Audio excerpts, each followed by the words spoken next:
الحمد للإله سابغ النعم وخالق الإنسان من بعد العدم، فالحمد ثم الحمد ثم الحمد لك حمدا كثيرا طيبا يا رب لك. أعطيتنا خيرا كثيرا ربنا، سترت عن كل الورى عيوبنا، ثم الصلاة بعد والتسليم على النبي المصطفى الكريم.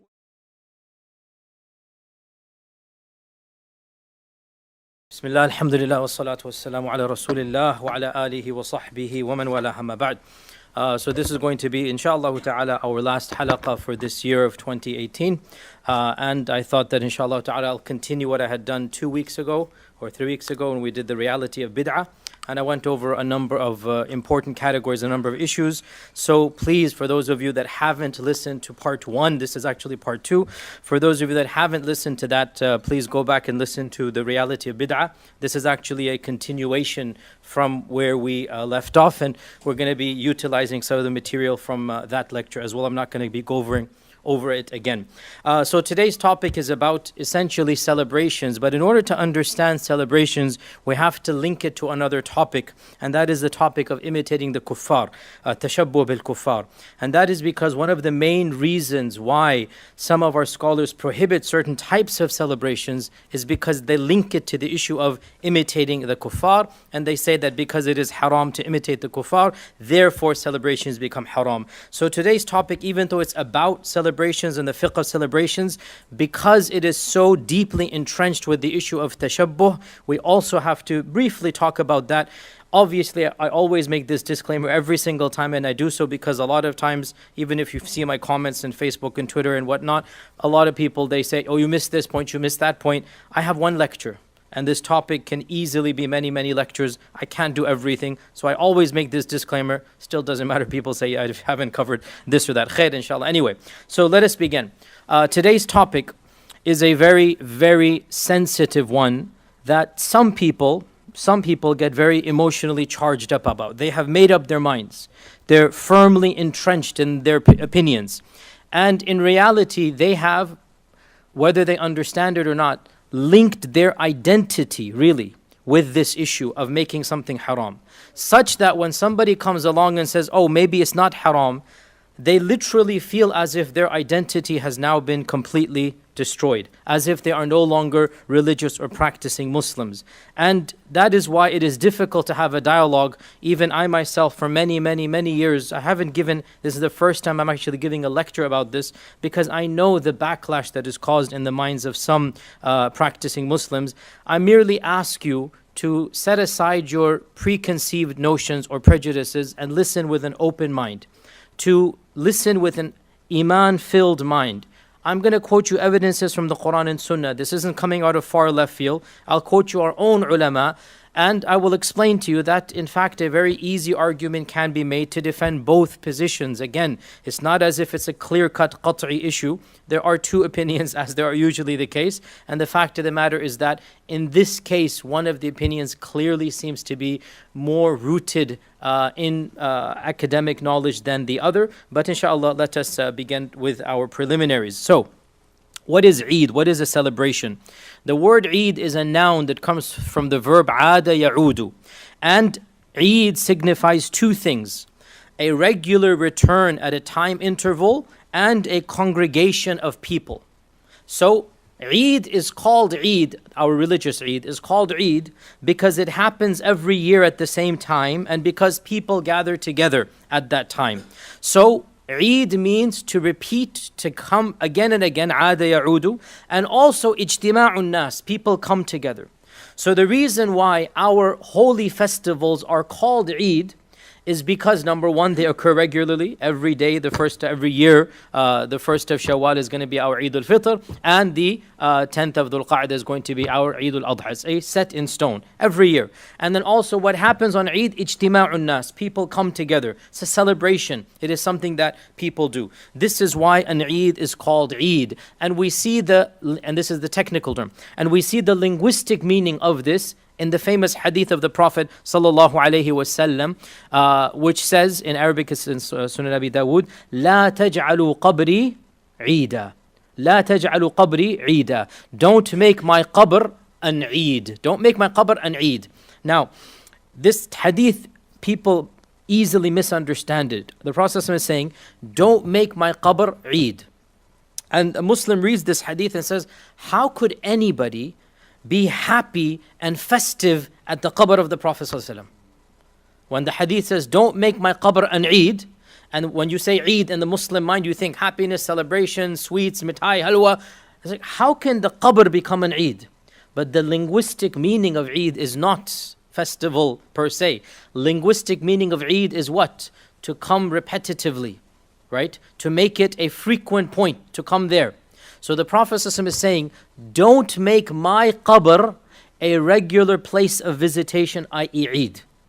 Don't aada ya'udu, don't keep on coming back to my qabr and make it the goal, rather than the masjid or the house of Allah subhanahu wa ta'ala. So using the word Eid over here. And of course, we know we have two Eids in Islam, the two primary Eids that we have, Eid al-Fitr, Eid al-Adha, and this is something mujma alayh, alhamdulillah, there's no ikhtilaf amongst all the scholars. Our Prophet ﷺ entered Medina the first year of the Hijrah, as we know, and he saw the people celebrating 2 days. And he said, Allah subhanahu wa ta'ala has substituted your 2 days for 2 better days, Eid al-Fitr and Eid al-Adha. Okay, this is an important hadith, memorize it. He has substituted your 2 days with 2 better days, Eid al-Fitr and Eid al-Adha. So this hadith clearly indicates that we have 2 primary Eids, and it is something that is well known. Also, we have the word Eid in another hadith. We'll come back to this hadith as well. I'm going to quote it now. And this is the hadith reported in also Abu Dawood and Muslim Imam Ahmad, where a man came to the Prophet ﷺ and said, O Messenger of Allah, I made a promise, a vow, a nadhr to Allah to sacrifice a camel at a place called Buwana. Buwana is a small coastal village close to Yathrib on the Red Sea. So I made a nadhr to Allah to sacrifice a camel at Buwana. So the Prophet ﷺ said, was this place, Buwana, a place where there was an idol or an Eid of the Eids of Jahiliyyah? And the man said, no. So the Prophet said, in that case, fulfill your vow. Go and sacrifice the camel at Buwana. Okay? So he asked, was that land an Eid? And what does Eid over here mean? People coming there, celebrating a religious festival. And the concept, therefore, of a place and a time being Eid is something well known and understood. And there are the hadith we already mentioned of the Prophet ﷺ saying, Allah has given you 2 better Eids, so he's abrogating other Eids. And we have the statement of the Sahabi, this isn't a hadith, Abdullah ibn Amr ibn al-As said, whoever lives in the land of idolatry and builds his house in the land of idolatry and celebrates their Nowruz. Nowruz is a pagan festival. It is still common in lands that used to be Zoroastrian. It used to be a Zoroastrian festival. The Majus, they had Nowruz. Nowruz, the Desi speakers, Nowruz, new day, new year. Right? Nowruz is Nowruz, the new year, new day. So Nowruz was the festival of Zoroastrians. And with the coming of Islam, the Zoroastrians basically left their Zoroastrianism, they embraced Islam. But by and large, the festival remained, and it still remains to this day in that region. And it is a festival of just a holiday, a new year now, right? So Abdullah ibn Amr ibn al-As said, whoever lives with the mushrikeen, builds his house with the mushrikeen, celebrates their Nowruz and their festivals, he shall be resurrected with them. So we have over here the athar or the statement of the Sahabi that the Muslim should not celebrate Nowruz. Okay? But do keep in mind, we're going to come back to this point. When is he speaking? He's speaking when Nowruz is a religious festival. This is in the time where the Zoroastrians are everywhere and Nowruz has a clear religious element to it. It is the festival of Zoroastrianism. So the issue therefore comes that what is the Islamic verdict on celebrating festivals other than the 2 festivals of Eid al-Fitr and Eid al-Adha? So 2 primary reasons are given by those scholars who say that we should not celebrate festivals. As you can already tell, there are two opinions on this issue, as always the case, and we're going to mention both of them. Those scholars that say one should not celebrate any festival other than Fitr and Adha, they have a number of excuses, primarily two. Number one, they say any festival other than the two Eids will constitute a bid'ah in Islam. Okay, so they say any festival is an innovation into the religion.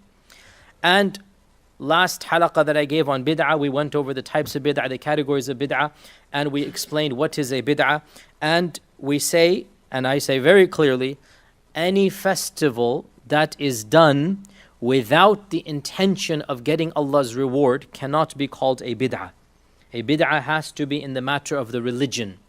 Okay, so some scholars were a little bit encompassing. They stretched the definition of bid'ah, and they basically argued that a festival is always associated with holiness and religiosity. And so introducing any festival inherently is going to be linked to bid'ah. And this is a stretch that belies experience. It goes against the common experience of the world that we live in. That there are religious festivals, everybody knows them, and then there are secular festivals that people do that are not of any particular faith. So that is a bit of a stretch, and we already talked about bid'ah. I'm not going to go down that basically today. It's already been there. Essentially, any non-religious festival cannot be argued as being bid'ah. It is nonsensical. Bid'ah can only be done when you do a festival and you think it is Islamic. And even then we talked about the categories and we went over bid'ah idafi and all of that. I mentioned that's last class in any case. The next thing that they say, all celebrations are haram because it is imitating the kuffar. This is the second reason they say. Tashabbuh bil kuffar, imitating the kuffar. This is where we need to now pause the issue of celebration, spend around 25-30 minutes talking about this issue of imitating the kuffar, and inshallah this is basically half of today's lecture. So it's going to be two birds with one stone. Celebrations and imitating the kuffar because they are linked together, and inshallah as well, the concept of imitating the kuffar will benefit us. What does it mean? What is haram and what not? So now we begin. Is it true that our religion tells us to not imitate the kuffar? Response. There are verses and a hadith that do seem to suggest some type of principle. It's not coming out of thin air. For example, the Quran says, Surah Baqarah verse 120, وَلَن تَرْضَى عَنْكَ الْيَهُودُ وَلَا النَّصَارَى حَتَّى تَتَّبِعَ مِلَّتَهُمْ. The Yahud and the Nasara will not be fully content with you. Rida is the highest level of contentment. They're not going to be fully content with you until you follow their millah. Okay? Now, what does millah mean? So, some would say their millah means anything to do with them. So they make the argument that anything that is related to their ways, their lifestyle, their custom is their millah. So therefore, Allah Azza wa Jal is saying the Yahud and the Nasara will not have rida with you until you follow their millah, which means you shouldn't be following their millah. Is that clear? They make a generic argument from this verse. And the most explicit hadith, there's nothing explicit in the Quran that says don't make tashabbuh with kuffar. It's generic stuff like this. But the hadith, there is a very explicit hadith, and it is authentic. It's in Abu Dawud. It's not in Bukhari Muslim, but it's in Abu Dawud. And that hadith is من تشبه بقوم فهو منهم. This is the simple hadith that everybody should memorize. It is the fundamental hadith that talks about imitation. من تشبه بقوم فهو منهم. Whoever tashabbah, and tashabbah means to imitate, to be similar to. Whoever imitates a group of people shall be counted as amongst them. من تشبه بقوم فهو منهم. Whoever imitates a group of people shall be counted amongst them. And this is the most explicit hadith that seems to indicate if you're tashabbaha with Zoroastrians, then you will be counted amongst the Zoroastrians. If you tashabbaha with Buddhists, you will be counted amongst the Buddhists. So this hadith makes a generic argument. Whoever tashabbaha, whoever imitates a people, shall be counted amongst them. We also have 24 ahadith, a lot of ahadith. That's quite a lot. that specifically prohibit or allow things based on not imitating the others. Okay, can anybody think of any hadith that comes to mind? There's a lot. What about it? Excellent example, simple example. The issue of Muharram, fasting one day. When he was told the Yahud fast that one day, what did he say? Oh, I'm going to fast 2 days then. Shows you what? Doing something different. Okay? The Prophet, for example, said that be different from the Ahli Kitab. Let your beards grow and trim your mustache, because they would let their beards grow and grow their mustache. He said, be different from them. Let your beards grow and trim your mustache. The Prophet ﷺ said, be different from the Yahud. They don't pray in their shoes, so you pray in your shoes. The Yahud back then would take their shoes off, and the Prophet ﷺ instructed Muslims to pray with their shoes. Ironically, the situation has changed 180 now, and the Yahud wear their shoes when they pray by and large, and we are all barefooted over here. Okay, but that we're going to get back to this point. So when the Prophet ﷺ said this hadith, the Yahud would be barefoot when they prayed. But the point is, he said, be different from the Yahud. Pray in your shoes. Okay? And the Sahaba for their entire lives would pray in their shoes. The masjid, they would walk into the shoes. As you know, they would pray with their shoes on back then. And there are so many other things. The Prophet said, be different from the Ahl Kitab. Put henna, do isbagh of your beard. Isbagh is to put henna in your beard. Dye your beard. When your beard goes white, it is sunnah to dye the beard. We should not keep it fully white, as was the custom of the, he said, Khaliful Mushrikeen, sorry. Be different from the Mushrikeen, because the Mushrikeen would like to have full white beard when you become older, and the Prophet said that's not the sunnah. The sunnah is to have the isbagh or the henna dyed in. And the hadith of Abu Bakr's father as well is mentioned over here. Said, don't imitate the kuffar, dye his beard, dye the beard. So we have many other instances, as I said, around 20 ahadith, where the Prophet says, be different from, do this. Be different from, don't do that.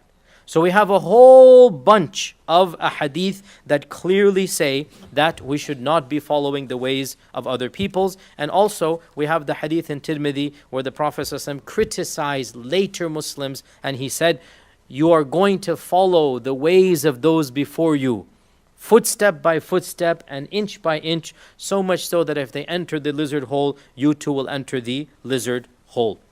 Now there are so many of these ahadith.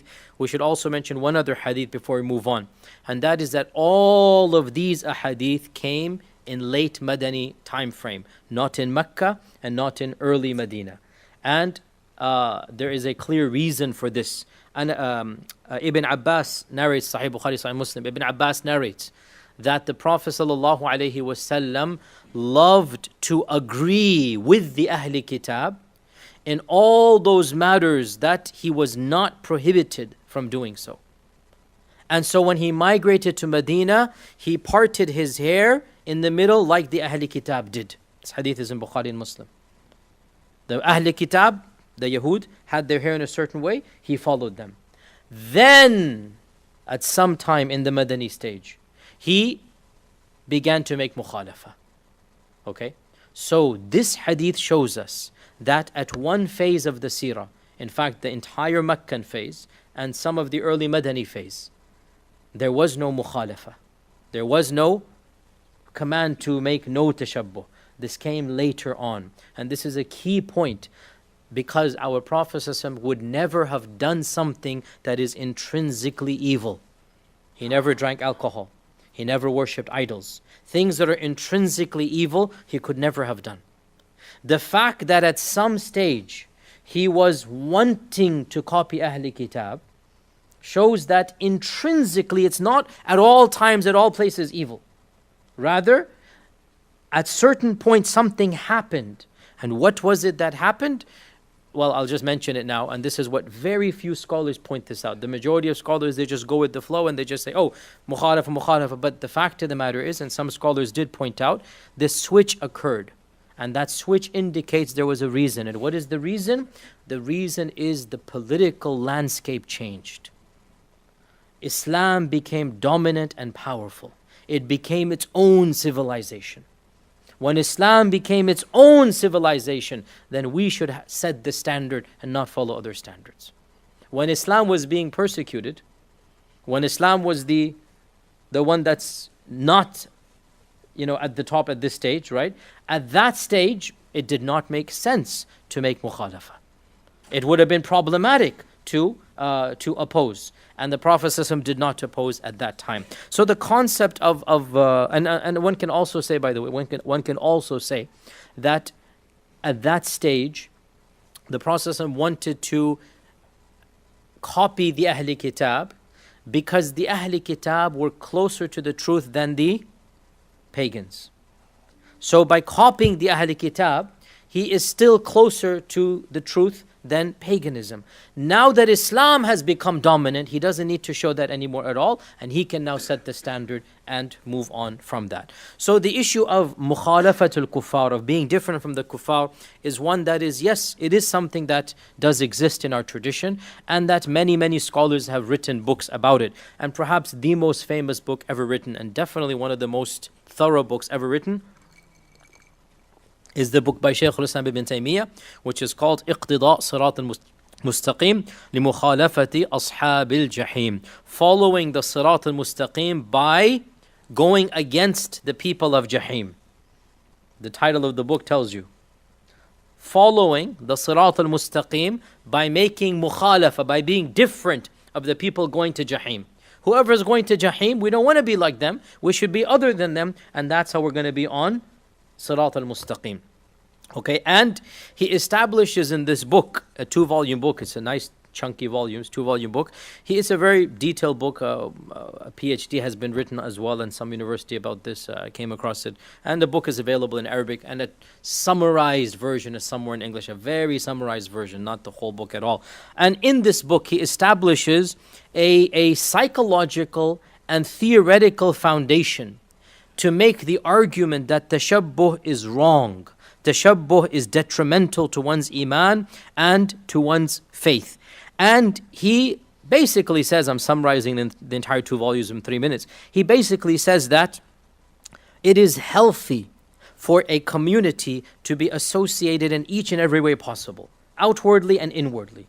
You want to be associated with the people of the truth, with the people of your own faith, of your own religion. It is, he calls it a shi'ar, a sign of Islam, that you demonstrate your Islam and others see your Islam. And he gives examples like, you feel a camaraderie when you see somebody dressed up like you. Automatically there's a connection, right? If you're in a strange land wearing your clothes, just imagine a Pakistani comes in shalwar kameez, early America, 60s, 70s, doesn't have any other clothes. He sees another shalwar kameez in the crowd. What's he going to do?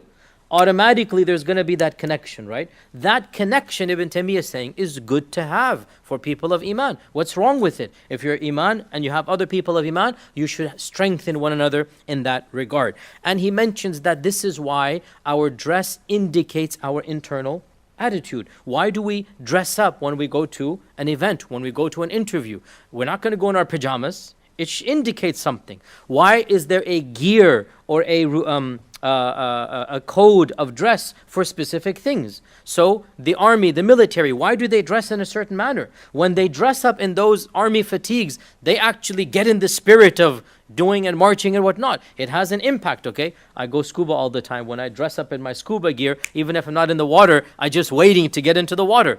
It's just there. It's human nature that you want to do that. So his point is, of course, that Muslims should have that collective feeling and let people of other faith dress in their manner. Let them be different and dress in their manner, and let people of Islam dress in their manner as well. And of course, he quotes the famous decree of Umar ibn Khattab, which is the famous decree which has been obviously criticized roundly by many people because it goes against modern, the modern nation state and secularism. It definitely does go against it from that regard. And that is that Umar radiallahu anhu, he made a decree that people of different faith should wear different clothing.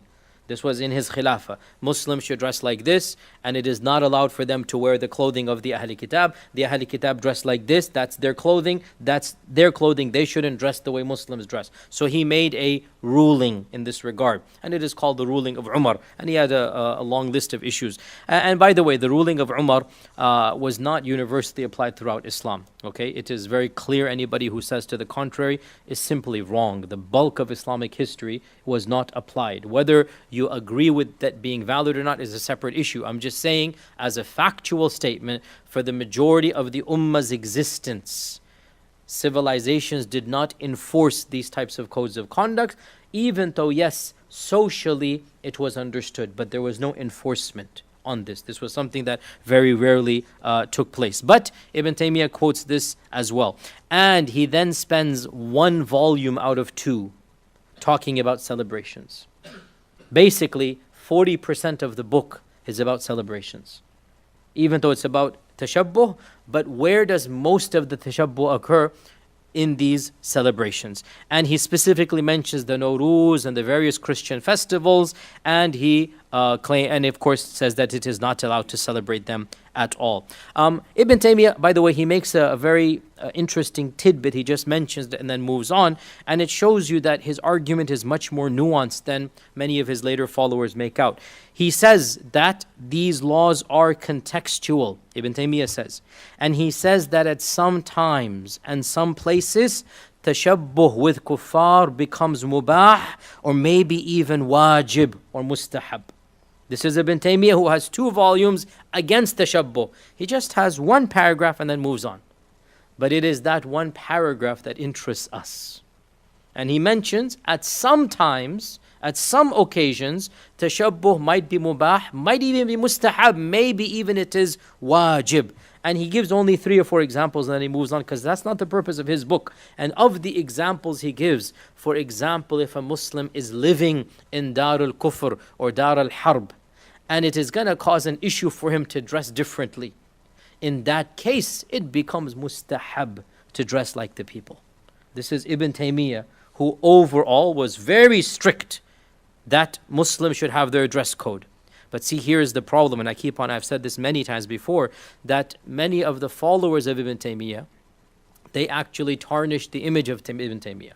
And they just copy and paste his fatwa without understanding where he's coming from.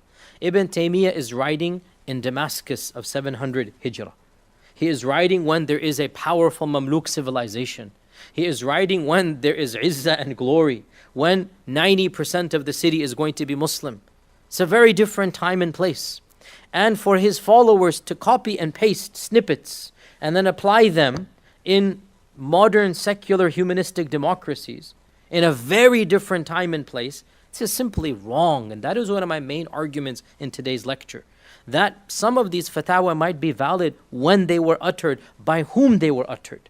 But fatwas are contextual. They are not permanent. They're not the speech of Allah. Allah did not forbid certain things. Certain times and places might have done so. So, anyway, the point is that Ibn Taymiyyah does have this book. You should be aware of it. Many other books were written as well. I'm not going to go over a history of these books written. However, realize one point. For most of Islam's history, Muslims lived in Muslim majority lands that were ruled by Islam. There was a khilafah, a sultanate, an empire, whether it was the Mughal Empire, whether it was the Ottoman lands, whether it was the Mamluk. Most of the time, Muslims are living in Muslim-dominant countries, or not even countries, they're not called countries. The nation state is a modern construct, as you know, it is a European construct. But the point is that the concept of Muslims living as a thriving minority in a non-Muslim land was very, very rare, almost unheard of before modernity. As well, the advent of colonization changed the dynamics of Muslim, non-Muslim interaction. So, when the colonizers came, and they didn't come, they invaded Muslim lands. When the colonizers invaded Muslim lands, the issue of imitating the kuffar once again was brought up. Think about it. You have people of other faiths coming in, pillaging your country, raping literally and metaphorically your peoples and your lands, okay? Acquiring, destroying, this and that. in that context, for the last 250 years, basically, Napoleon basically invaded Egypt in 1780s, 1790s, and that's the beginning of the beginning of official colonization. Before this, you have unofficial colonization, where anyway, let's not go into there. Anyway, where was I? Colonization began unofficially 1600s, officially late 1700s, and at that point in time, the issue of tashabbuh bil kuffar once again was brought to the forefront. Why? Can anybody tell me why? Imitating the kuffar at this point in time. Quickly, we don't have time, hurry up. Okay, so there's a sense of identity here against them. What else? It's a valid point. What else? Recognize who's Muslim, who's not. Okay, what else? You are being invaded. Do you want to copy the invaders? What does it show about your own self-izzah if the people that have raped and pillaged you are the same people you want to emulate? Think about that. Izzah, dignity. Dignity. It's your dignity at stake here. Have you no shame? Have you no dignity? That the very people that have destroyed your civilization, you will then put them on a pedestal? Okay? This notion of the izzah of Islam came to the forefront. And that is why in the last 250 years, the issue of tashabbuh bil kuffar came to the forefront of discussions. In medieval Islam, it's there, here and there. Ibn Taymiyyah wrote one book on it. It is 2 volumes, but it is not the majority. He wrote literally hundreds of volumes. It is not a major source of books and writings in medieval Islam. It's there, but it's not a big deal. But in the last 250 years, and especially in the era of colonization, and now we're talking about this all the time, it changes a lot of things. And of course, the issue comes, as we said, of dignity and izzah.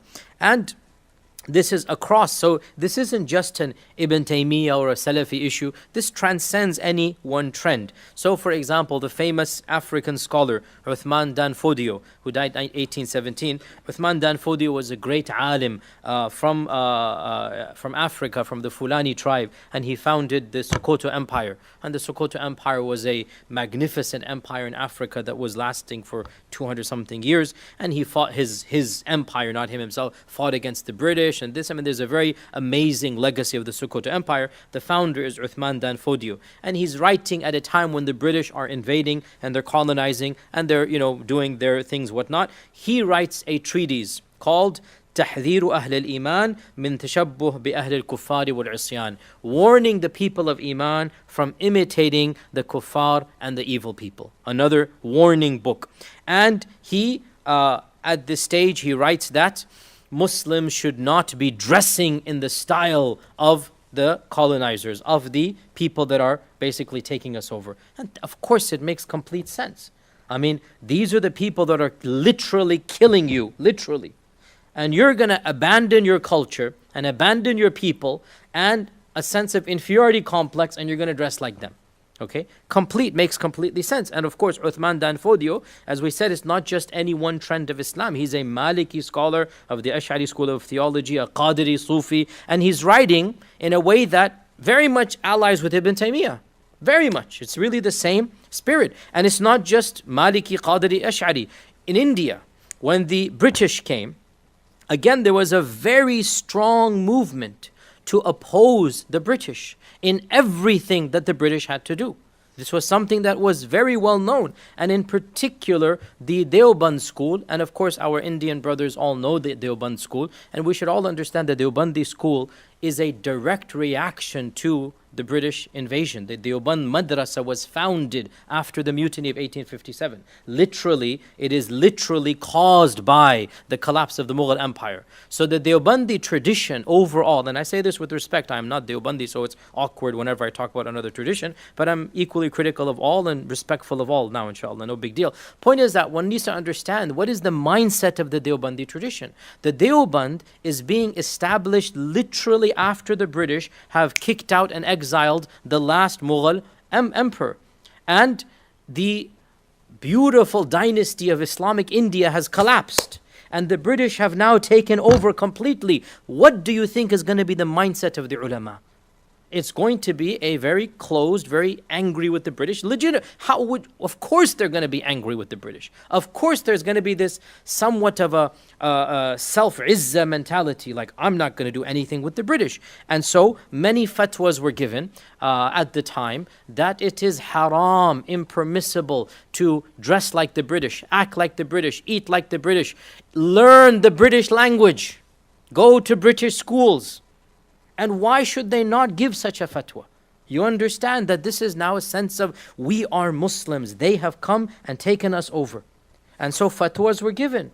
And at the time even, it was considered haram by this group of ulama to study in the British schools. And of course, the British schools at the time were missionary schools, so think of that as well. There was an element of conversion wanting to take place as well. So completely understandable, okay? My criticism is not of 1857 Deoband, is that 1918 Deoband hasn't changed much. That's the criticism. It's not that it happened when it happened, but the mindset is still the same. And booklets were written. I came across one, Maulvi Abdul Hayy As-Surati. He wrote a booklet warning the Muslims of India from shaving their beards and from wearing coats and pants and from wearing Angrezon ki topi, the hat of the Angrez.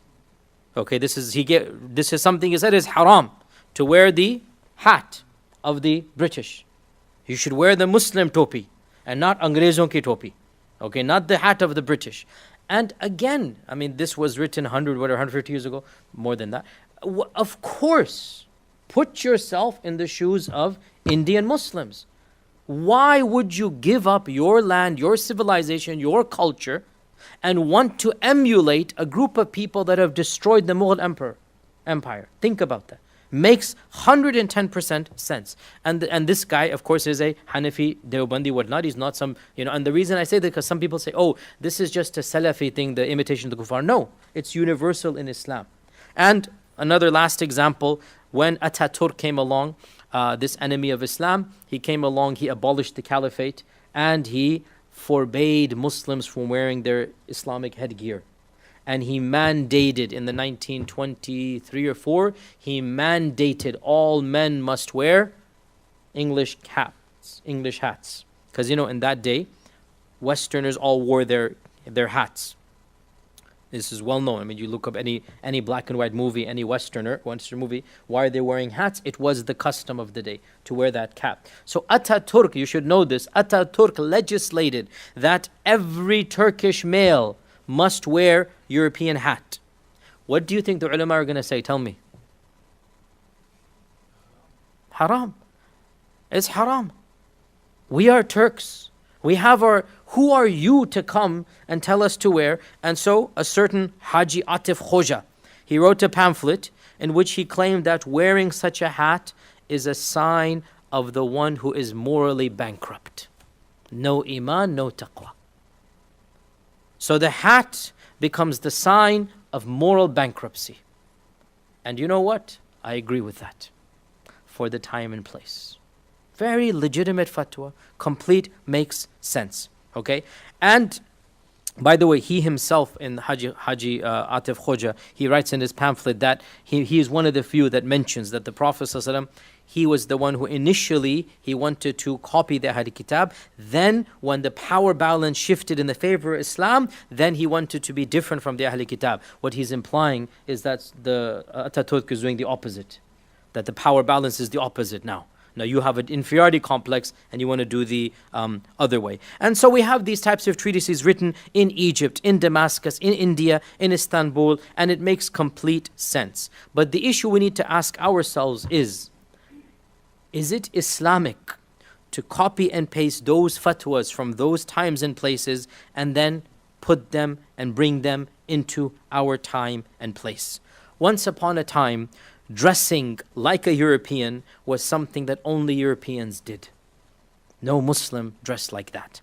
And there were no Muslims in Europe in large quantities. And it was a Muslim land. So for Muslims in Muslim lands to give up their culture, their habits, their language, and take on the language of the colonizer, wallahi, there is no doubt this is inferiority complex. And we worry about inferiority complex of Iman and not just inferiority complex of civilization. Okay, this is very clear. But that was over a century ago, more than a century ago.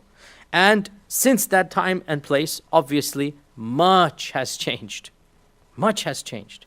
And based on that, therefore, our scholars themselves have also begun to change.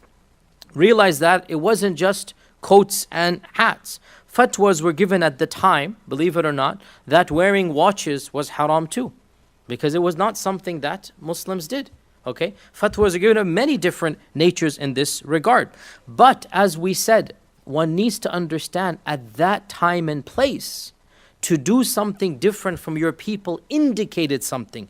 Ibn Taymiyyah himself writes, and now I quote that paragraph, if a Muslim is in Darul Harb or in a land of non-Muslims, then in that case he is not required to appear differently from the people.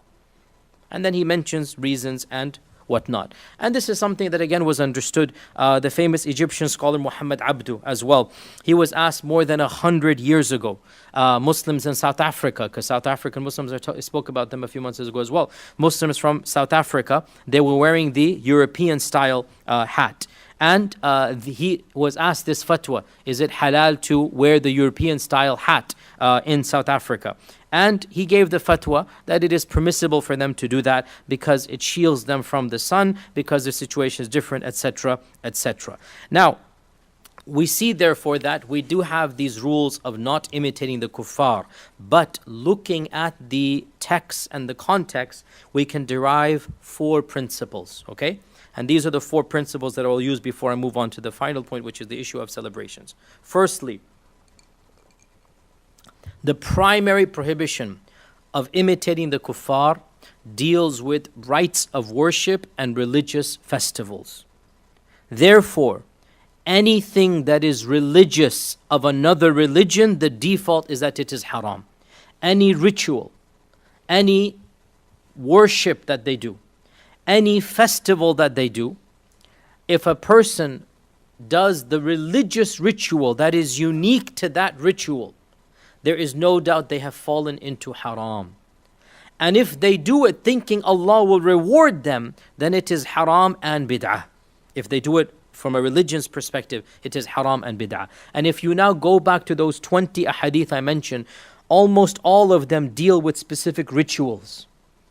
Some of them are customs, but almost all of them deal with rituals. So, the first rule, the default is that imitating the religious rituals of other faiths is haram, and this is what those ahadith primarily refer to. Secondly, tashabbuh, imitation, can only occur to that which is unique and specific to a particular faith or civilization, not when it is generic to large groups of mankind. Tashabbuh has to be done for something, whether it is an action or it is a libas or it is a festival that is unique to one group of people. If it is done by large segments of different civilizations, there is no tashabbuh because it is generic. And many examples are here. Any type of cuisine, any type of technology, any type of mechanism that people live by, that they adopt from other civilizations and cultures, there is no tashabbuh when it is not unique to one civilization. If large segments of the world are doing something such that it is not recognizable to be one civilization's, then there is no tashabbuh. Man tashabbaha biqawmin fahuwa minhum. There has to be a qawm that you're making tashabbuh of. And there are many examples of this. You know, the Salman radiallahu anhu's suggestion to build a ditch. Where did it come from? The Persians. Did the Prophet say, oh, I'm not going to do that? No. The issue came of the process of wearing a ring with a stamp on it. The first time he wrote a letter to Heraclius, they said to him, the Sahaba said, Ya Rasulullah, it is the custom of those people that they will never accept a letter from a ruler except that there's a wax seal on it. So the Prophet didn't say, oh, tashabbuh bil kuffar, I can't do it. He said, okay, make this ring for me. Muhammad Rasulullah, as we know, sallallahu alaihi wasallam. He made that ring, he put the wax seal, he sent it to Heraclius. There is no tashabbuh. This is the culture of the world. That's what everybody does. So he did it. Okay? And so many other things as well. I mean, cuisine-wise, our Prophet never ate rice in his whole life. He never ate rice. Is somebody going to say, it's tashabbuh to eat rice? No. Eating rice is not of one civilization. It's generic food. There's nothing tashabbuh in this as well. So, we said that the issue of tashabbuh, it must be something that is unique to a specific faith, a specific civilization. Also, it is very important to note, and Ibn al-Qayyim himself mentions this, that the whole issue of looking different needs to be taken into the context that our Prophet himself did not look radically different from his own people. This is something that a lot of those who talk about tashabbuh bil kuffar, they ignore. When the Prophet said, don't make tashabbuh bil kuffar, what was he wearing? The same clothes as the Quraysh of Mecca. The exact same clothes. He did not bring about a fashion revolution. Think about this. Is something that the more stricter strand, for example, that they always want to say don't. They don't understand the context even of the original ahadith. The Arabs dressed in a certain manner. Our Prophet was Arab. Here's the point. Man tashabbaha biqawmin fahuwa minhum is not necessarily evil all the time. Whoever imitates a group is of them. The Prophet imitated the Arab. Is he an Arab? Yes or no? Whoever imitates the Arabs is of them, he's an Arab. Is that a problem? No. See, this is the point. That some group of scholars, again, this is husn, I mean, they tried their best, but you have to be a little bit more broad in your understanding of what's going on here. Ibn al-Qayyim himself, this isn't some left-wing progressive talk. Ibn al-Qayyim himself mentions in his book, this is not in Ahkam al-Dhimma, it'll come to me now, I think it's Il'am al-Muwaqqi'in. He mentions that the asl, when it comes to the clothing, the base default and the sunnah is that the person wears the clothes of his people, as long as it is halal to do so. Obviously, if you're in a land that doesn't have clothes, it's not sunnah to go naked. So as long as it is halal to do so, our Prophet ﷺ dressed in the clothing of his people. And he dressed up in accordance with the clothing of his people. Hadith that when the Prophet ﷺ visited, when dignitaries visited, he had a special Yemeni cloak he would wear for them. This is dressing up. Now, who told our Prophet ﷺ that a Yemeni cloak is considered dressing up? Did he invent that, or was that the custom of the time? You see? It was the custom of the time. Yemen was a better civilization than Hijaz at that time. And Yemen had better cloth and better, embroidery. So the Yemeni cloth, the Yemeni shawl on top was a better garment. So when delegations would come, he would wear the Yemeni shawl on top. He is dressing up in accordance with the culture of his time. So once again, the problem comes, these ulama who talk about tashabbuh bil kuffar, there's nothing wrong with tashabbuh with your own people when the peoples are generic, like the Prophet himself. If we want to dress up, we will wear a jacket, a coat, a suit. This is our culture. And that is why I say it is sunnah, meaning sunnah in the sense of what a Prophet would do. It is sunnah to dress in accordance with the culture of your peoples.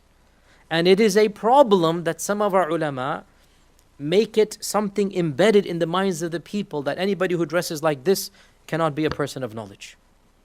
He must be dressed, and here's the irony. If you want to look at where a person is coming from, look at the clothing of their ulama.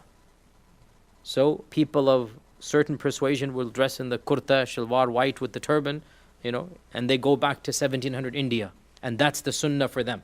Others are going to be dressing in a Moroccan, thobe with the type of turban, and that's basically 1800 Morocco. Others are going to dress like the Saudi styles of the 1700s. They think that is the sunnah. And each one of their sunnahs is essentially their founders of their own tradition. And they think this is the default. And they don't see the Prophet himself never wore the clothes that they think is the sunnah. Never. Not even the thobe that they wear. Because that fine cotton that they're wearing, with the nice buttons made in Italy, with the beautiful silwar that they're wearing, and the underwear, let's not forget that as well. right? Because again, let's be honest here. See, and again, I have to be a little bit facetious, a little bit sarcastic, because it is irritating that the very people who tell us don't do tashabbuh, they fall into it min haythu la yadri, min haythu la yash'urun, without even understanding. Okay, look at the watches that they're wearing. Okay, look at the pens that they have. Look at where is it coming from? The small things, you know, the jacket, even on the thobe, there's going to be a jacket. Where did that come from? So, in their own way, they are taking, even as they tell us, living in Western lands, to follow them in their clothes, thinking it is the sunnah. No, it is not the sunnah. And if you understand this point, then as we said, tashabbuh can only take place, rule number 2, in something that is unique and specific to a particular faith or a particular civilization. Pants and shirts are now no longer a part of one civilization. In 1750 Mughal India, yes it was. Why would an Indian in 1700 Delhi dress like the Angrez? Why? No reason. But times have changed. And that fatwa is no longer applicable. There is no inferiority complex anymore. We dress up because this is the way we dress up. There's no notion of that's us and them anymore. The Angrez have not only left India, we are in their lands now. Okay? Angrez is the British.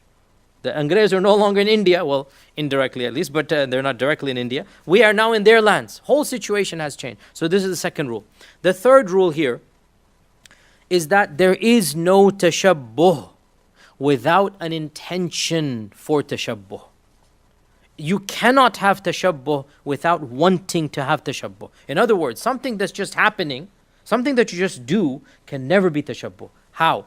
2 points, or actually even say 3 points. Number 1, the word tashabbuh means there is an extra effort, because a little bit advanced Arabic here, but just bear with me. Tashabbuh ala wazni tafa'ul. Tafa'ul means you did something to get there. Tashabbuh means to be similar, intentionally or unintentionally. Tashabbuh, you wanted to be similar. The word used is tashabbuh, not tashabuh. And tashabuh means to be similar. Our Prophet did not forbid tashabuh. He forbade tashabbuh. Tashabbuh means you go out of your way and you intend, I want to copy that person.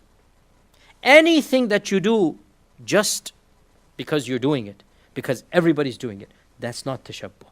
Also we say, إِنَّمَا الْأَعْمَالُ بِالنِّيَّاتِ. Actions are by intentions. And so, if there is no intention for tashabbuh, then it is not tashabbuh. And of course, there's something some of the classical scholars as well said. Ibn Abidin, a famous Hanafi alim, he mentions in his book that tashabbuh is only makruh when the issue itself is blameworthy and when the intention is to imitate. When the intention is to imitate. When the intention is not to imitate and the issue is generic, what clothes you wear, what food you're going to eat, there's no tashabbuh in this regard. Therefore, that which occurs naturally amongst any groups of people, this might be tashabbuh, but it is not tashabbuh. And tashabbuh is not haram. Tashabbuh is haram. Fourthly, that which is no longer unique to non-Muslims is no longer haram to imitate. Something that might have been unique in the past but is no longer unique now, it is no longer haram to imitate. And this is something, again, this isn't something I'm inventing. Classical ulama mention many examples in medieval times. The problem comes, and I say this with utmost respect, many of our ulama still, their mindset is in medieval times. They cut and paste those fatwa and they stick to them without allowing their own intellects to think about the context of those fatwa and broaden. Not all of them, but some or many of them are like this. And this is unfortunately, in my humble opinion, you've listened to my lectures enough to know, this is one of the reasons why unfortunately there is a disconnect between many of the scholars and between the populations of Muslims. A lot of times the scholars, with my utmost respect to them, they are operating in their own little circles of influence amongst their very practicing, very hardcore conservative Muslims, and the rest of the ummah is disconnected from them. And there are reasons for this, one of them being, again, anyway, so this is my criticism here. When the situation changes and it is no longer unique to the kuffar, then it is no longer prohibited to imitate. And this is why you see me dressed up in this manner over here. Whereas I myself, 200 years ago, would have fully agreed with the fatwas that it is haram to dress up like this. Because dressing up like this 200 years ago would imply something very different.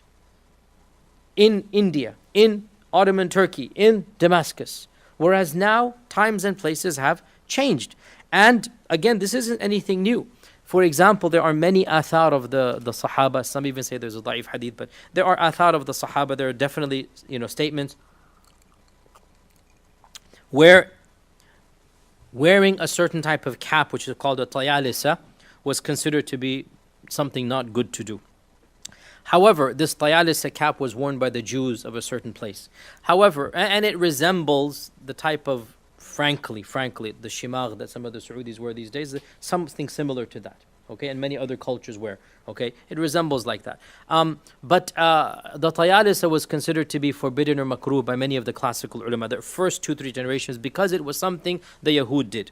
Slowly but surely, the Muslims kept on wearing until it became something they themselves did. Ibn Hajar comments on this prohibition, and he says, this would only have been forbidden when the tayalisa was something that was only worn by the Jews.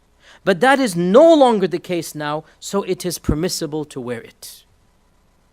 This is Ibn Hajar writing, not some left field progressive guy. And in fact, one of the famous scholars of hadith was called Imam at-Tayalisi, because he was known from a family of this. He was called Imam at-Tayalisi. And the same goes for many other issues. Imam Ahmed, for example, and some of the early scholars, many of the early scholars, even some Sahaba, they insisted that Muslims wear their turbans with tahniq. And tahniq means you take it over here and you take it under your beard and you throw it behind. Okay? So this is the tahniq. It goes underneath it. And they said that it is makruh, it shouldn't be done, that you don't practice tahniq. This is the first generation. This was the Hijazi style of wearing the turban, let's say. Well, as Islam spread, people wore turbans in different manners. And people would, cut off the tail and wear only the turban. And that version, in the time of the first generations, was not done by the Arabs. It was done by the Ajam or other people. And there are athar from the early Sahaba and Tabi'un to not dress with the turban. There's no hadith like this. It's just Sahaba, the Tabi'un and Imams, to have tahniq. Later scholars said, no big deal. If you do tahniq, no big deal. What happened? People just kept on wearing until finally it became something that is permitted. So, therefore, it is very, very clear that our scholars understood that something might be tashabbuh in one time or one place or one land, but it is not tashabbuh in another time or another place or another land. And that is, I think, where, unfortunately, a lot of times when you hear these haram fatwas, those scholars are not following this simple rule. Certain things might have been tashabbuh, they're no longer tashabbuh. Now, this is pretty clear.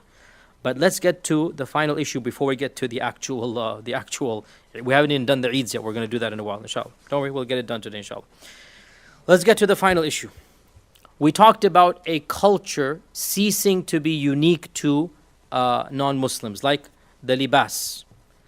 What if a religious ritual ceases to be a religious ritual? You see the difference between the libas and the ritual? What if something that used to be from the deen of the non-Muslims slowly over time stopped to be from their deen and became something from their culture? This is the key point here. Okay? Does the ruling, is it related to the origin such that no matter what happens we will go back to the origin? Or is the ruling related to how people perceive it, such that if it's ritual, it will be ritual, and if it is custom, it will be custom? Remember, rule number 1 was rituals are haram to imitate. That's rule number 1, right? Well, what if it used to be a ritual, but it is now a custom and no longer a ritual? Okay? Here is where we have 2 camps. Here is where we had 2 schools of thought. A well-known position, and this is the one that basically makes these celebrations haram, is that it doesn't matter how people view it, we go back to the origin. And if the origin is pagan, then the ritual will be pagan, even if it is no longer practiced as paganism. And this is the basis of which many celebrations are considered to be haram.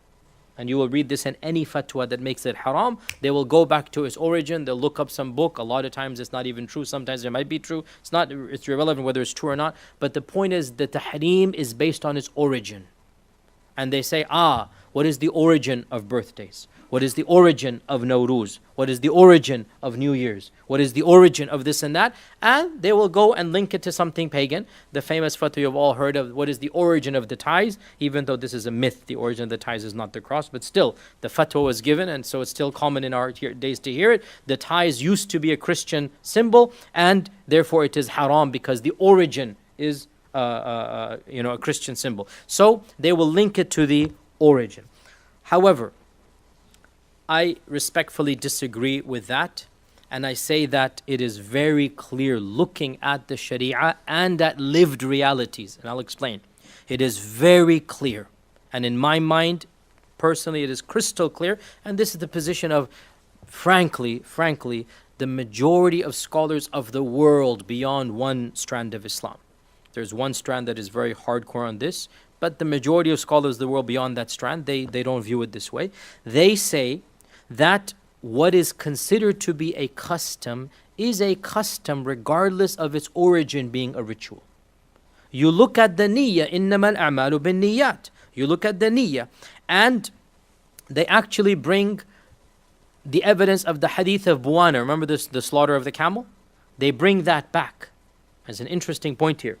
In one version, when the man comes and says to the Prophet, I want to slaughter a camel in Buwana, in one version, Ibn Majah, the Prophet ﷺ says, do you find something of Jahiliyyah still in your heart in Buwana? And the man says, no. So the Prophet said, in that case, go to Buwana. Notice what he linked it to. Do you find some of the feelings of Jahiliyyah? Do you still have that veneration? Is that something? Why Buwana? What is there? Is that something you're linking to Jahiliyyah? He said, no. In that case, then go. So, niyyah matters. Not that Buwana might have been a pagan land 1,000 years ago. The man did not feel any attachment religiously to Buwana. Do you have anything in your heart of Jahiliyyah? No? Okay then, go do it. This hadith is in Ibn Majah. And from this, I would say the majority of scholars beyond that one strand that thinks they're following Ibn Taymiyyah, but I don't think they're following Ibn Taymiyyah, that one strand, beyond that one strand, they basically say, we don't look at the origin 15,000 years ago, 5,000 years ago, 2,000 years ago. We look at the lived reality. And based on that, therefore, they say, if the people don't view this as being a ritual, and they view it as being a custom, then we will view it as being a custom and not a ritual.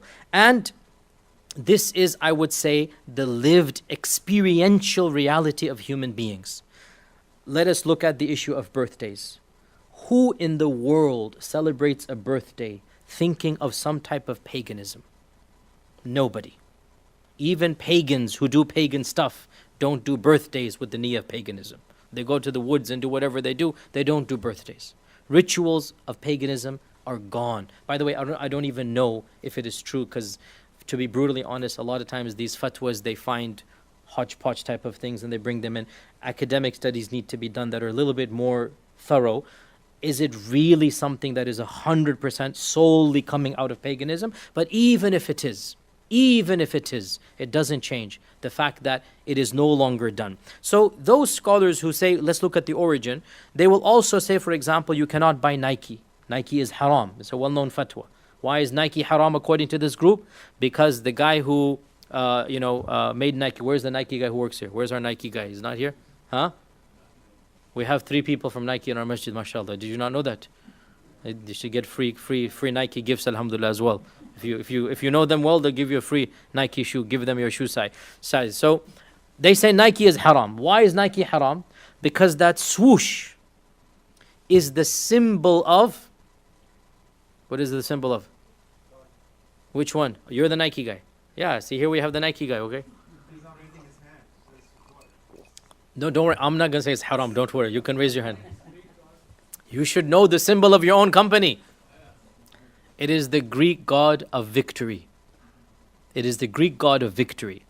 Now, to believe that somebody is going to buy Nike to venerate the Greek god of victory and to put the god on his shoe to venerate it. I mean, you tell me, does this make sense to you? But see, this is again the problem of, I mean, Allah bless all of our ulama, but I have to say, see, these types of fatwas, unfortunately, what they do, they disconnect the masses from their ulama. This is the problem. They disconnect the masses from their ulama, and the fatwa is baseless. It's not based in academic training of Islam. Somebody's going to put a symbol of a god on his shoe to respect the god. What type? So that's their fatwa. They say, khalas, it comes from there. But you see, these same people that say wearing Nike is haram, these same groups of people, they will have no problems talking about the days of the week and the days of the month, which are all venerations of gods. Sunday is the sun god. Monday, the moon god. Thursday, the god of Thor, the Nordic god. Wednesday is Odin, the god of the Nordics. Woden is Wednesday. Every single day of the week, and this is the reality, look it up. The months as well. Every month, June, July, August is veneration of somebody. It's veneration of a false god. And we are using this all the time. From their perspective, it should be haram to say Monday. But who says that? Because they can't. And so again, because we have to look at the reality of how the culture is done, not the origin. And again, I mean, there are rituals in every single religion that have faded out and become culture, without exception. And I'll give you an example from our own culture, is the Mehndi, right? The Mehndi that happens in the weddings, okay? And for the non-Desi folks here, there's it is mandatory in our culture, wajib. No, fard in Hanafi, fard. You cannot have, and this is something that even the most practicing ultra-conservative, Deobandi, Salafi, Ash'ari, whatever, they will all do it. Doesn't matter. They will do the Mehndi. What is the Mehndi? It is a celebration where henna is put in elaborate designs on the body of and the hand and the face and the feet of the bride. Okay. Now, it is well known that the origin of the Mehndi is Vedic Hindu practices. It is well known, look this up, that the origin is to venerate the sun by drawing symbols of the sun. That's why these intricate things are done in the color of the sun, the yellow and whatnot, right? And the turmeric and all of this is done there. It is coming straight out of Vedic practices in ancient Hinduism. But even Hindus these days don't even do it with that. It's gone. And Bangladeshis have it as well, right? The Mehndi. And Nepalis and Pakistanis and Indians. We all are doing it. And we are Sikhs, Buddhists, Muslim, Hindu. It's all gone now. The ritual has lost its ritual meaning and has become something that is cultural. So the verdict will be based on the culture and not on the origin. Mehendis are halal. What happens in them might be haram. That's something else. But the Mehndi itself is halal. Okay? See, that's the point. So we look at what is going on over here. So based on all of this, I mentioned 4 rules. We can summarize the issue of tashabbuh and then move on to celebrations. In reality, tashabbuh applies in 2 and only 2 scenarios. That's it. The tashabbuh that is haram, only 2 things. Number 1, when there is something unique to a religion. And the only thing that's unique to religion is the rituals and festivals of a religious nature. Wearing a cross is a religion. Okay? Having the skull cap is a religious thing. That type of skull cap. Okay? The Buddhist yellowish thing. Okay? Menorah is a particular religion. So that's, or going to the church or synagogue. This is a religious ritual. Tashabbuh in that is clearly not something we do. And number 2, when a Muslim intentionally goes out of his culture and civilization in order to feel a sense of pride in a civilization culture other than his own. This is an inferiority complex that is haram because he should take izzah in his own people. Simple as that. If he happens to be of those people, like the Prophet ﷺ was Arab, like we are Americans, There is no tashabbuh when we dress like our own people. We're not going out of our way to dress like somebody else in order, and also, as Ibn Taymiyyah said, even if a Muslim were to be visiting their lands, he's not doing it to get izzah, he's doing it to get by through customs without being pulled aside, being dressed in a thobe and a turban or something. No problem there, Islam's not that strict. This is Ibn Taymiyyah writing, the same guy who wrote 2 volumes on Iqtidas al-Mustaqim. But again, his followers don't really read him, they cut and paste from him. They don't read him, as I criticize those groups of people that they only read Ibn Taymiyyah, they don't think Ibn Taymiyyah. They just, they don't really understand Ibn Taymiyyah. In any case, so now we get to, after all of this, the conclusions of the actual Eids, okay? So, with that very necessary prelude of tashabbuh, we get to the issue of celebrations, Eid. And we'll mention 4 aspects. Number 1, celebrating a celebration yourself. Celebrating a celebration yourself. There are 4 types of celebrations. The first, any celebration that is personal and private. That is something that is not communal and something that is not religious. Any personal or private celebration that is nothing to do with the religion has nothing to do with Islam. Islam is not making it haram or halal or makruh or mubah. The celebration is neutral. The Sharia did not dictate personal celebrations. There's nothing in the Sharia that dictates anything about personal celebrations. The ahadith about Allah substituting 2 Eids, as we're going to come to, if anything, it is a communal. A personal celebration cannot be a bid'ah because there's no religion involved. And the Sharia did not dictate when you can be happy and when you can throw a party and invite friends over. There's nothing in the Sharia for or against this. It is neutral. So if you graduate and you want to have a festival, go ahead. If you get a new house, you have a festival, go ahead. If you're bored and you want to have a festival, go ahead. If you think it is the day you were born or whatever, your birthday, and you want to have a festival, go ahead. The Sharia is not telling you anything about this. There's nothing in and of itself that forbids it. And therefore, these personal celebrations, and in particular the 2 most famous ones are birthdays and anniversaries, there is nothing in the Sharia to forbid them. Now, the group says it is bid'ah. We say, with utmost respect, this is the weakest argument. It cannot be bid'ah, because when you celebrate the birthday of your 5-year-old kid, do you expect Allah to reward you for that? Is it a part of the religion? No. You have not understood the meaning of bid'ah, with my utmost respect, even though you might be more knowledgeable than me, and a million one feels, it can't be bid'ah. This is just wrong. Number 2, they're going to say, oh, this is tashabbuh with the kuffar. So we got rid of the issue as bid'ah. They'll say number 2 is tashabbuh with the kuffar. Well, we already explained in a lot of detail that there can be no tashabbuh when it is something that is done by large groups of people transcending any civilization. And we said that even if the origin was pagan, if nobody is understanding paganism and it is a generic ritual, there is no tashabbuh. So tashabbuh cannot be there. There is no tashabbuh in eating hamburgers and French fries. There's no tashabbuh in liking cheesecake. There's no tashabbuh in dressing like this, in speaking English. There is no tashabbuh in celebrating birthdays. Cannot be tashabbuh. We understood this point with that. Then they say, oh, but the origin is pagan. We already explained. The origin is pagan means nothing, because Tuesday is also pagan, and we all know what Tuesday is, okay? Then they say, oh, but birthdays and anniversaries have intermixing and sharab and haram things. What do we say to this? Drink water. Don't make something haram because of something that is obviously haram in something else. Don't mix and match. Don't pick and choose like this way, okay? Make it halal, keep it halal, then do that. Then they say, oh, but there's israf and waste of money. To which we say, who amongst us is safe from that? Why are you picking and choosing this one battle and ignoring the israf in your wardrobe?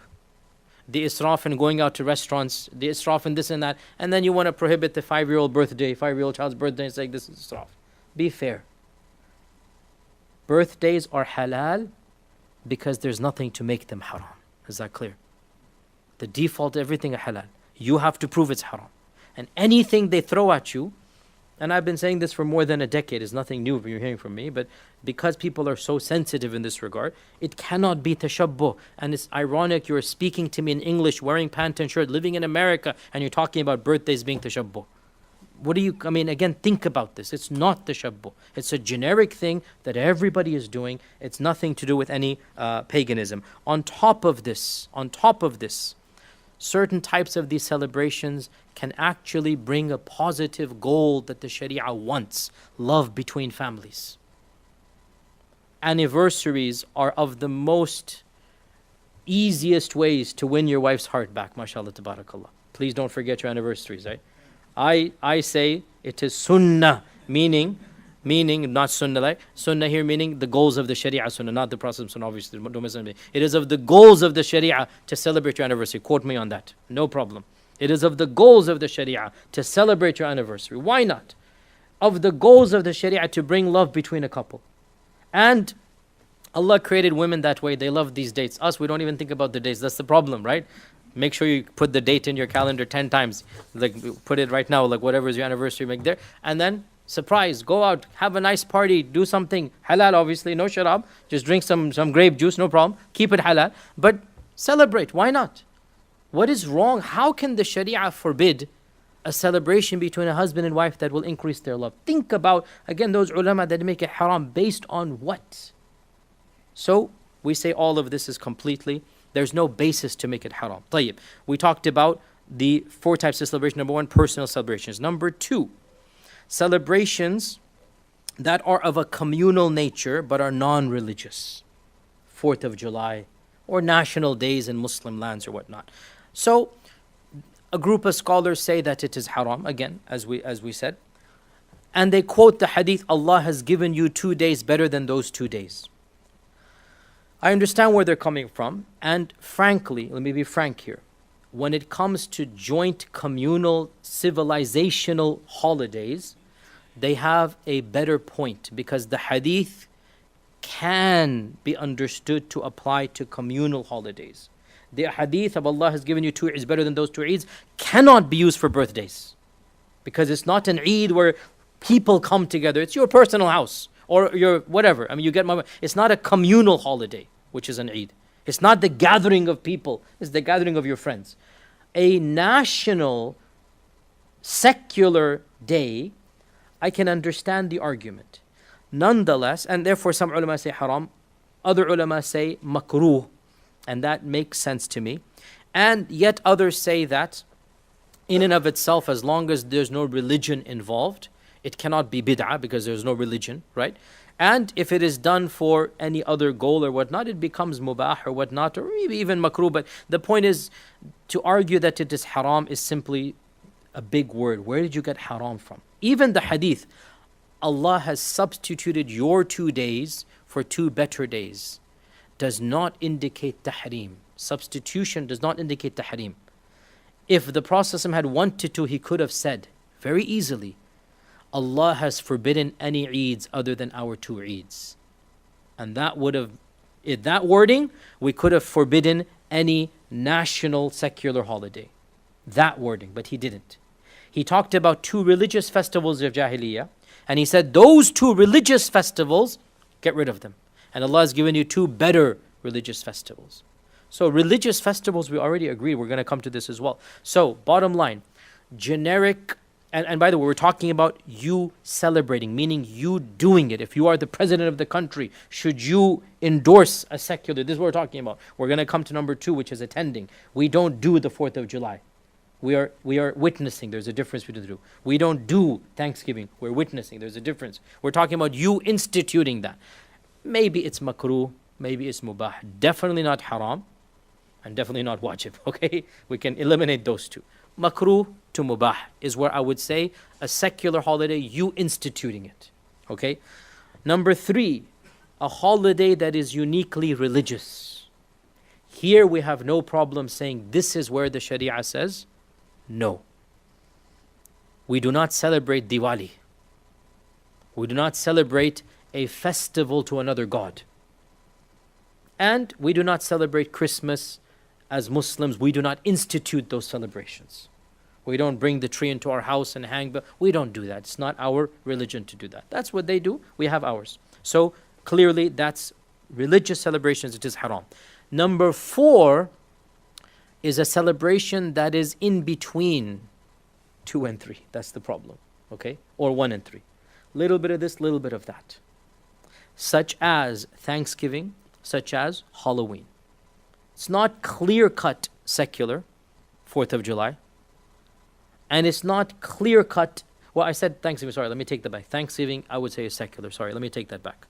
Because Thanksgiving, there's no particular religion per se. That was a mistake, a slip of the tongue. I didn't mean to say Thanksgiving. Halloween is the example I have in mind. Because Halloween clearly has certain religious connotations. And it was meant as a religious festival, and to this day, segments of mankind celebrate that day as a religious festival. To this day. Not only that, but the issue comes of intentionally wanting to dress like shayateen and whatnot. And it's not clear-cut because, 99% of the people who celebrate Halloween have no religion in mind. But that 1% is there, and there is that connotation with shayateen and whatnot. And really, because of this, I cannot say clear-cut haram, and I cannot say clear-cut mubah. It's something that is... And here's another question.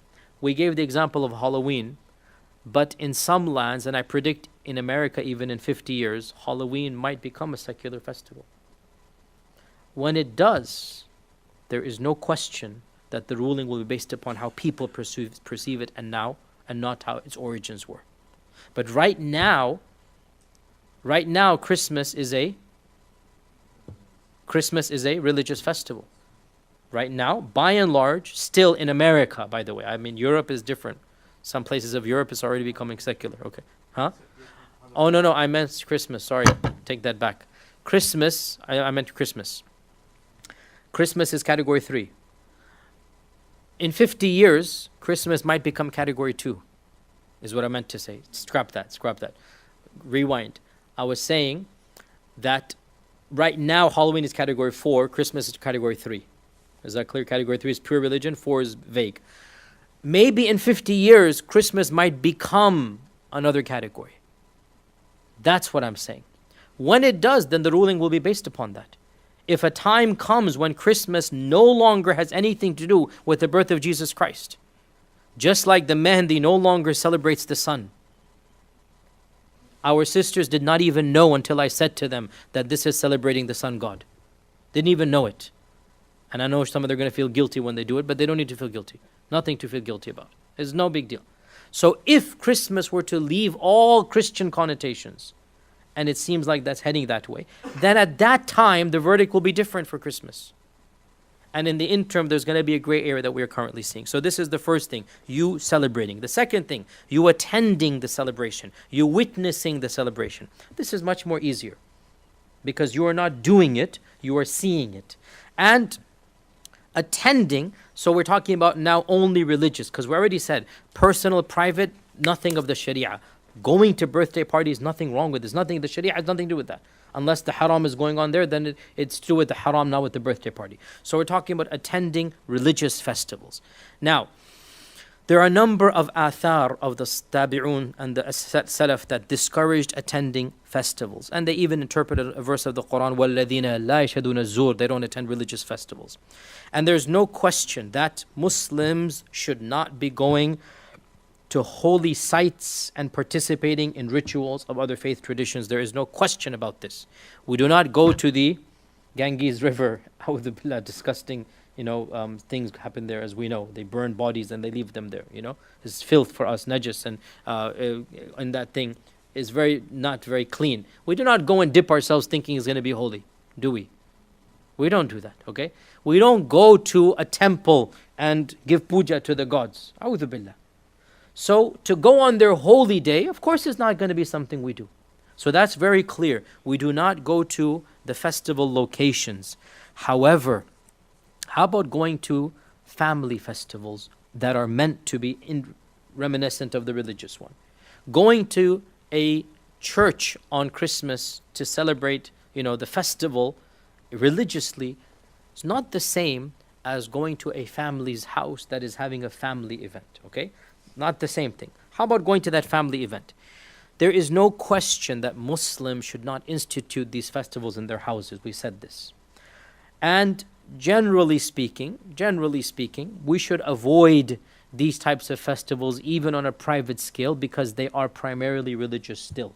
But a number of our scholars, and this is Amja, which is a very conservative body, have also said that if a convert wants to attend the festival of their family on that day, their ruling is not the ruling of the Muslim born and raised here and he's making a Christmas in his house. Big difference between the two.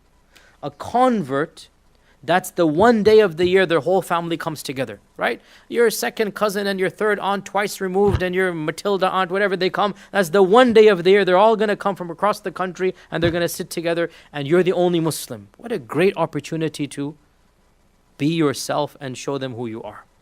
It is foolish to forbid a convert to go to their family's festival, but with the condition that they don't participate in what? In the actual ritual. And the fatwa is from Amja and many bodies that the convert can go to their personal. Now, how about office festivals? Office festivals are not religious, even if they occur around religious holidays. And everybody who works in an office knows this. Only some ulama who have never worked in corporate America think otherwise. Brutally honest, I'm just being. Anybody who works in the real world knows that festivals at Christmas time in your office have nothing to do with Christmas. Even if the icons are there, but Jews, Buddhists, Hindus, atheists, agnostics, it is a festival of the office. It's not worshipping Jesus Christ.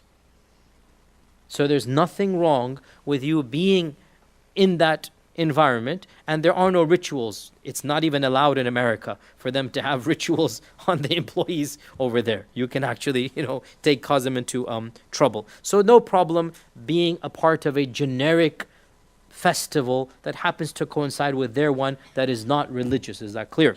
And Imam Ahmad, very strict alim generally speaking, great scholar, said, and this is in the book of Khalal via the Muhanna, about witnessing Christian celebrations by going to the bazaar. There's a Christian celebration going on. The bazaar is a festive place. There's going to be, things going on, whatever you can imagine, jugglers, whatever, going and witnessing. Imam Ahmad said, if they're in the bazaar and they don't go to the church, I don't see a problem with that. This is Imam Ahmad. Fireworks on the 4th of July, not even religion. Nothing wrong with that, okay? We are walking in the bazaar and the Macy's parade is going on the 25th, or they have the tree, and you say, oh, just the tree and the light. You're just looking at it. Nothing wrong with that per se. You're just seeing it. You're not being a part of the ritual. And in fact, we can even say, therefore, there's nothing wrong with taking advantage of Christmas sales. No problem. Islamically, there's no problem. And Imam Ahmad was asked about this. You can buy. Ibn Taymiyyah was said, you can buy on their holy days. Ibn Taymiyyah was a bit strict. He said, don't sell to them on their holy days, because he was, in his mind, he was saying, if you sell, they're going to use it in their shirk. But in these days, who does that anymore? So anyway, that was his fatwa in this regard. Tayyib, so that's attending a festival. Number 3, congratulating them on their festival. I know we're late, inshallah, we'll be done in 10 minutes, but this is, as you know, a very important lecture, and it needs to be given. Number 3, congratulating them on their celebrations.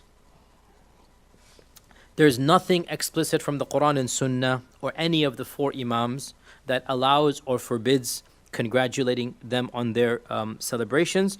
Ibn al-Qayyim, in his famous book Ahkam Ahl al-Dhimma, he has a very harsh comment in which he says that, and he's against this, he says that to congratulate them for their celebrations is worse than congratulating them for drinking or congratulating them for committing murder.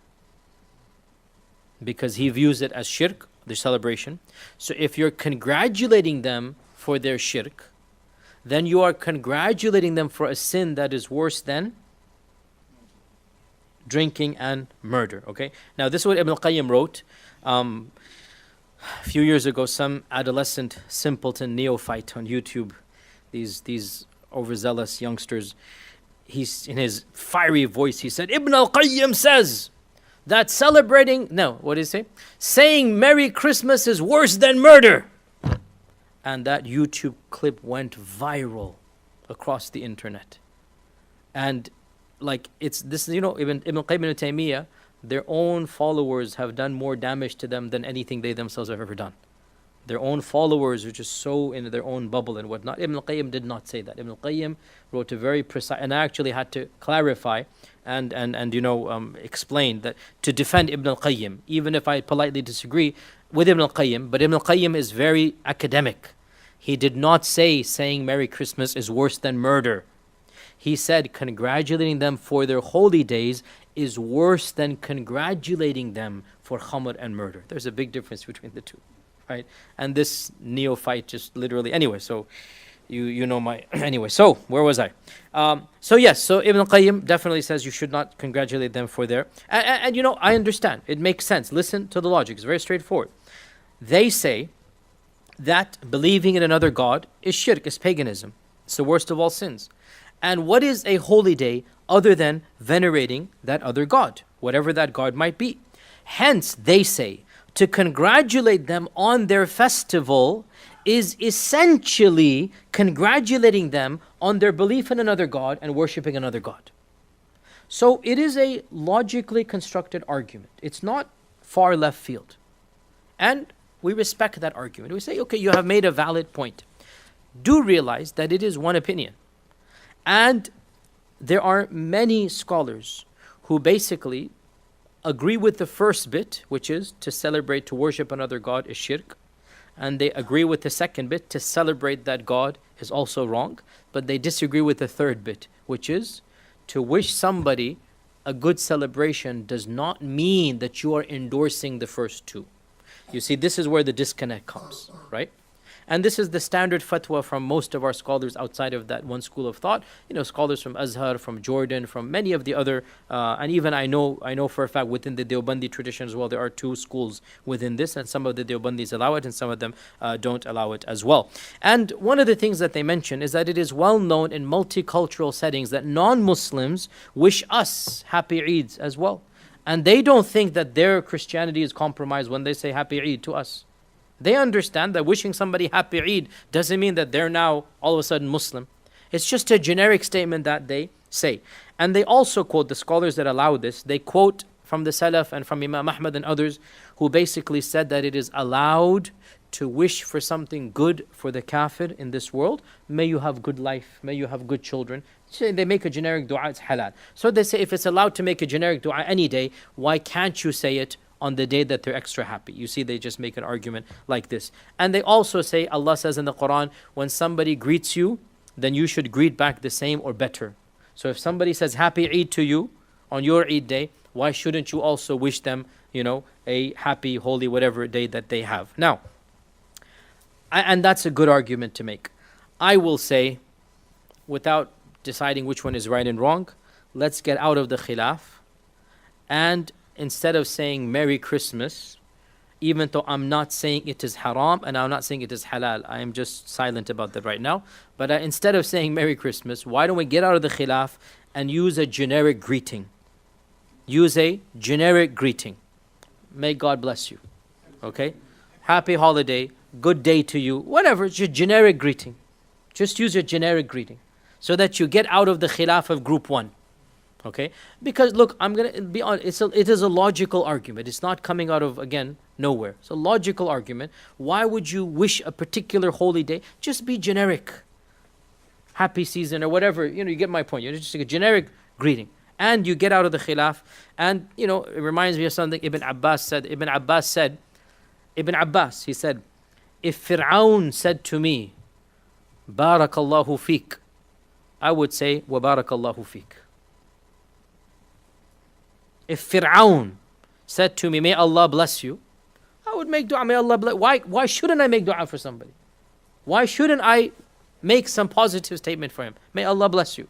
Okay? So if somebody wishes you something, and you say yes, and God bless you. And for us, God bless you is good because God bless you with everything, including hidayah. God bless you, bismillah, Make a dua. God bless you. Yes, God bless you with good health, good life, with guidance, everything. God bless you. What's the problem with that? There should not be any problem whatsoever. So, the third thing we said is to greetings, and we said I'm not saying haram, I'm not saying halal, I'm just saying get out and just say, generic. Final thing, then we're done. Accepting gifts because of the celebration. Accepting gifts because of the celebration. Your neighbor gifts you on Christmas. Okay? Can you accept that gift or not? Ali radiallahu an, Ali, the famous Ali radiallahu an, was living in Kufa. And Kufa was a land of Zoroastrians at that time. Muslims have come. And one day, he was gifted something. In the Arabic books is called faludaj. All the Desis know what faludaj is. But your faludaj is not their faludaj. They didn't have vanilla ice cream in their faludaj. Okay?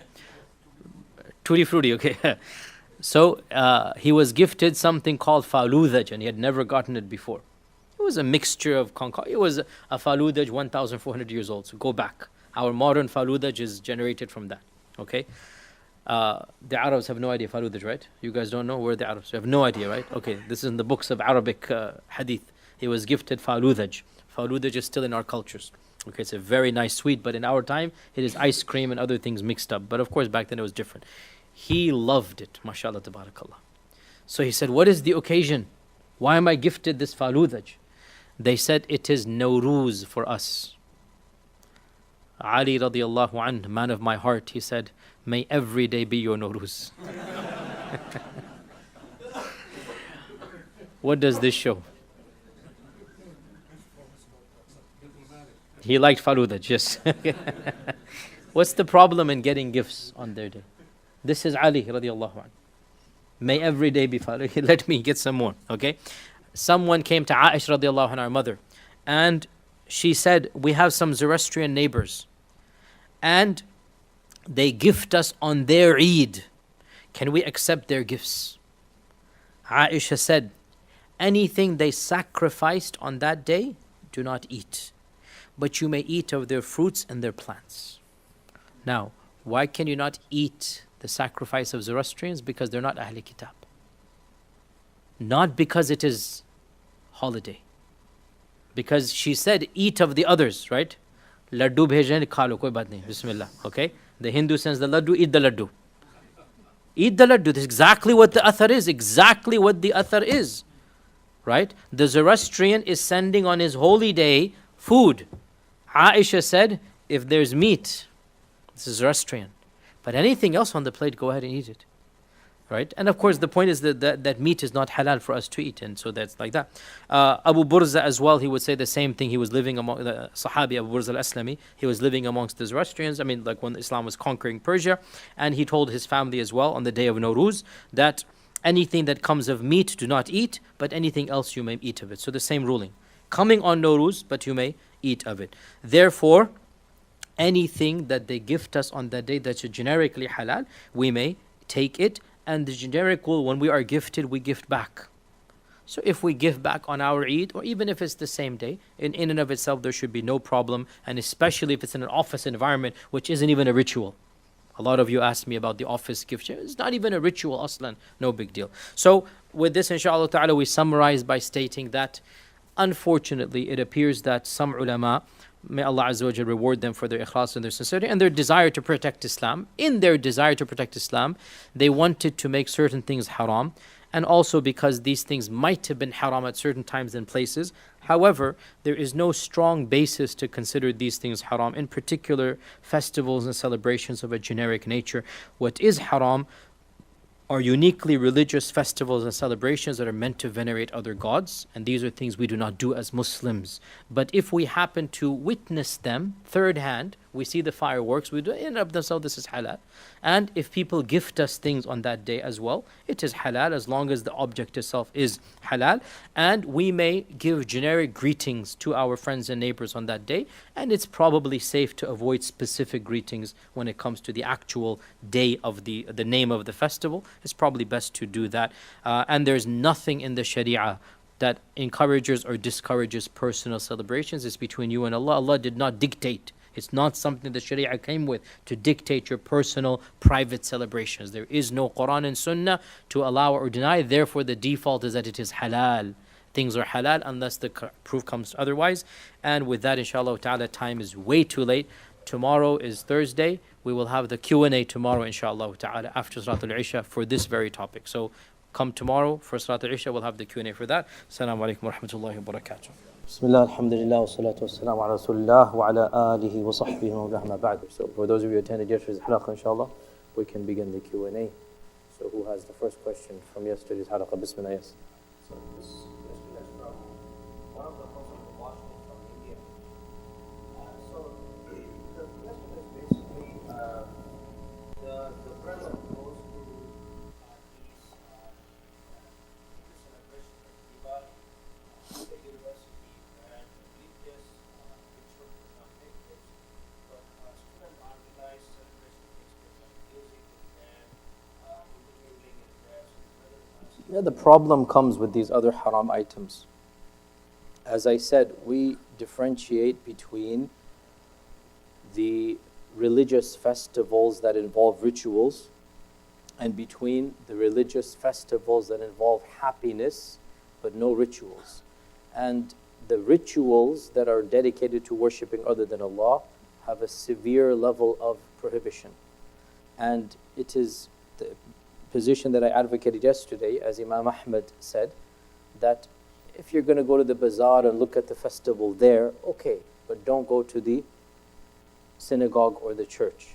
So if there is a happy festival that is around their holy festival, such as in your office there's the Christmas party that takes place, or on campus there's the Diwali group taking place, the haram issue is not just to look at the celebration. The haram issue is what happens there.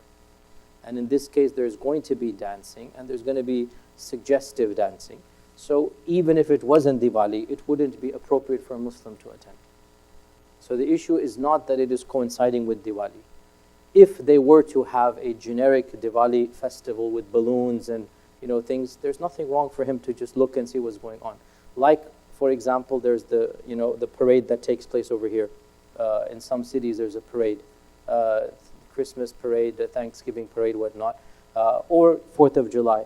4th of July is a secular, already said, but even those who said it is haram to do it, whatnot, they didn't differentiate between doing and between seeing. And there's a big difference between you looking at the festivities versus you participating in the festivities. So the issue comes in this case, what takes place, and not the fact that they're having a festive occasion. Is that clear? Okay, any other questions?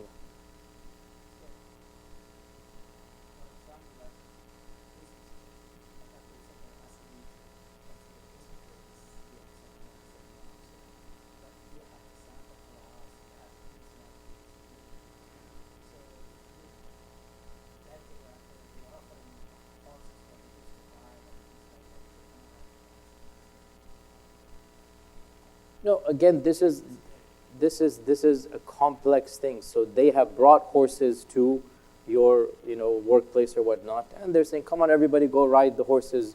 That's what they.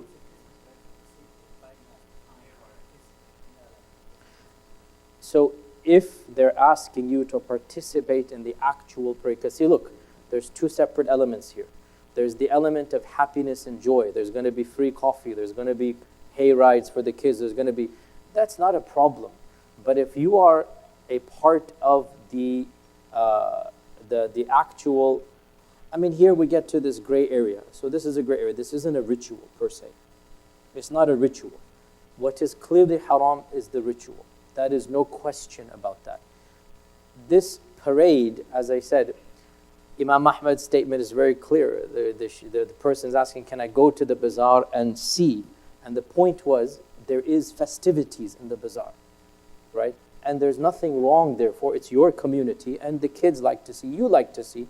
Seeing is not endorsing, and generally, almost everything that happens there is not related to rituals. They don't do rituals in the bazaar.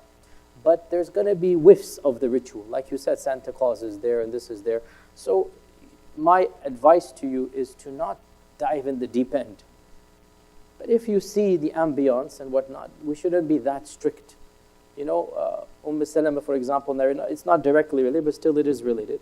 That Salama, and of course she was in Abyssinia for many years, as you know, married to Abu Salama, remember? And when she came to Medina, She was in awe at the churches she had seen. They had never seen stained glass. They had never seen magnificent monuments, right?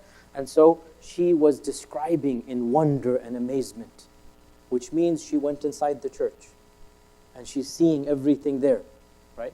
And she's telling the Prophet ﷺ, and it's human nature. We want to see these magnificent buildings and we're struck in awe. And the Prophet ﷺ didn't tell her, A'udhu Billah, how could you have walked into the church? A'udhu Billah, didn't you fear? He didn't tell her this. So unfortunately, sometimes we make Islam more difficult. You know my position in this regard. There's nothing wrong with just looking at what's going on. But now if you're going to be asked to build a church, now that's a different thing. To paint the stained glass, that's a different thing. You see what I'm saying? And there should be a reasonable amount of distance. So I would be hesitant. I'm not saying it's haram. Haram is a big word.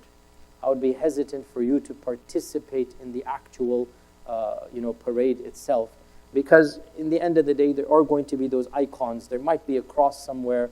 And why would you then be in that particular line? You see? So there are levels, inshallah. Okay? Yes, Bismillah. We already said this is okay. You were here yesterday, we didn't over this.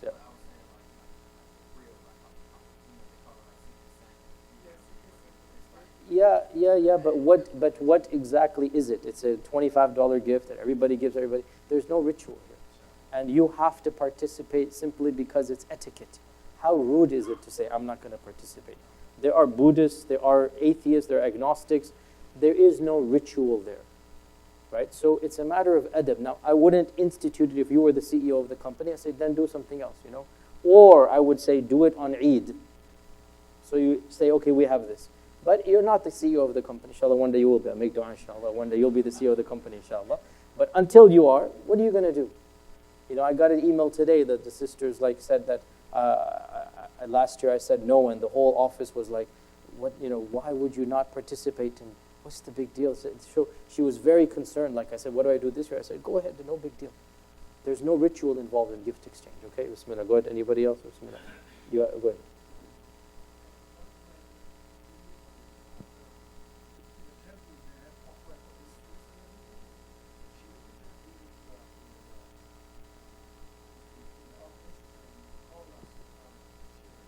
Wait. I don't think the actual fruits that are offered to the God are taken out of the temple and given to strangers outside. From what I know, they give it to the priests and the visitors of the temple.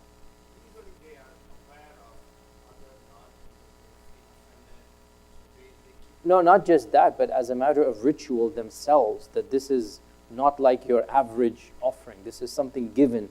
This is not giving gifts on the day of. This is giving gifts to the gods.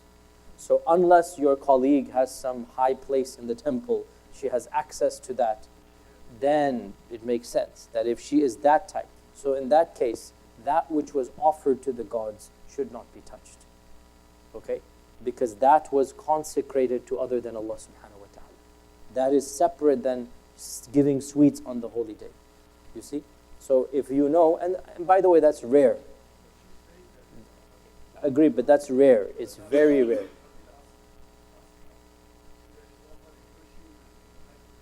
Yeah, so this is the thing. If she's involved with that, then yes. Okay, then you should not do that. Okay, yes, go ahead.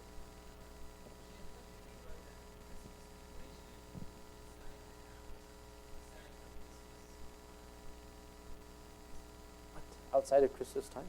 So no, look. So if it is associated with Christmas, like the Christmas tree is associated with Christmas. It is the icon of Christmas. Here we do get the issue of tashabbuh. Because we said yesterday, when does tashabbuh occur? When it is unique to the religion or even a civilization not your own. And you go out of here like, why would a Muslim want to have a Christmas tree? There's an element of wanting to be like the other group. The least that can be said, if it's not shirk, is haram, clearly, right? But generic lights, I don't think if I see a light that's green and blue, I don't automatically think of Christmas if I see it outside of Christmas. You see, so let's be a little bit more specific here. And if you get lights on sale and you just put them outside your house on Eid Day or something like that, I mean, I don't see a problem with this. But somebody asked me yesterday about decorating around Christmas. I said, no, it should not be done. Because you may decorate your house at any time, but for a Muslim to do it around Christmas, it is an indication that, it's not our festival. As we said, we don't celebrate this festival, but we may observe. So if we pass by somebody's house, let's say, and they have beautiful ornaments right now, okay? So you have some strict parents, they speed up the car. Children, lower the gaze. Don't look at the lights. Okay, Salama said, I saw that beautiful stained glass. Did the Prophet say, don't look at it? I mean, again, sometimes you get these ultra strict ulama. And as I said, I'm very, very critical of them, just like I'm critical of progressive, because I think both of them are harming the religion in their own way. The religion is livable. It is an easy religion. I mean, you teach your children. I teach my children this. Like, look, this is Christmas. We don't celebrate it, and they believe this and that's their festival. We'll celebrate on Eid. We'll do something. End of story. That's it. I mean, what more difficult is that? Even the 4-year-old understands that. Okay, that's their. We have our Eid. They have their. So they can admire that light. But now, should you put lights on your house? No. Why should you? Should you put that tree in your house? Of course not, because then you are tacitly getting involved, and that's not our celebration. Okay? Other questions?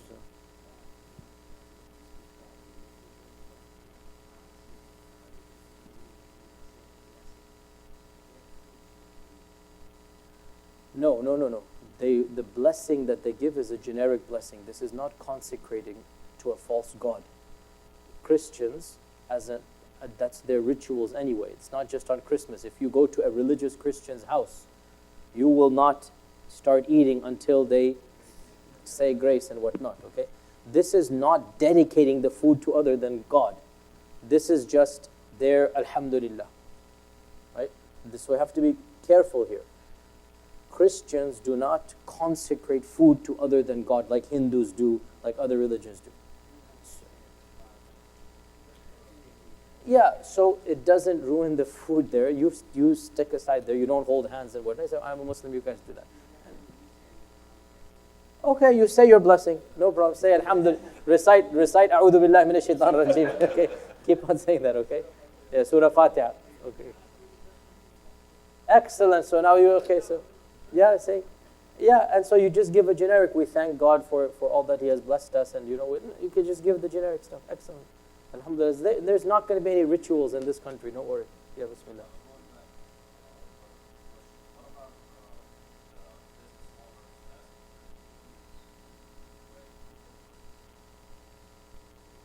Yeah, that is an issue now. So you are an employee, and as a part of your job, you're going to be asked to put up these decorations, right? I see that. That is obviously a more problematic area. Well, no, in a Muslim business, in a Muslim business, it does make it easier, because even if he wants to do that, you give him your nasihah, you say, look, get the other employee to do that. It's like, huh? Yeah, exactly. Exactly. Yeah, tell him to come speak with me, then I'll get you off. But in a serious note, if it's a non-Muslim and he's asking you to do this, if you are able to get another employee and you basically do favors for that, like, look, I'll do a shift of yours if you do this or whatnot. I mean, there are ways, this, we all know this, what I'm saying? If you're able to, alhamdulillah. If not, then I honestly say, I don't see this as being haram or shirk in and of itself, because again, this is not rituals. Again, my point is, most of the fatwas you read are a little bit superficial. They just lump everything together. But it is not the case. If you were asked to build a church, it's not the same as your generic warehouse employee saying, hang the lights here. You see? If you're asked to hammer a cross inside the church, that's a big difference. And I say, no, it is not allowed for a Muslim to be employed to build a temple, for other than Allah. Okay, that's not our job to do that. But in this case, your employer has a generic place, a warehouse or whatever, and you're just being asked to put up these various decorations. It is not a ritual, it is the festivity spirit of the season.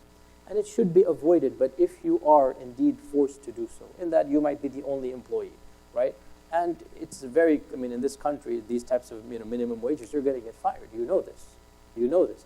I don't think this is a fight that needs to be done for the sake of Allah. He's not asking you to drink wine. He's not asking you to commit shirk. If those were the case, then yes, you get fired rather than. But this is not one of those things that you really need to stand your ground for what? I mean, I don't see this as being to that level. Is that clear? Right? So if you're asked to do it and you have no alternative, then Bismillah, inshallah. Let's go back all the way. Anybody from this side? Sisters, nobody. I see you, don't worry. I know, mashallah. So go ahead, yeah. No prohibition. There's no prohibition.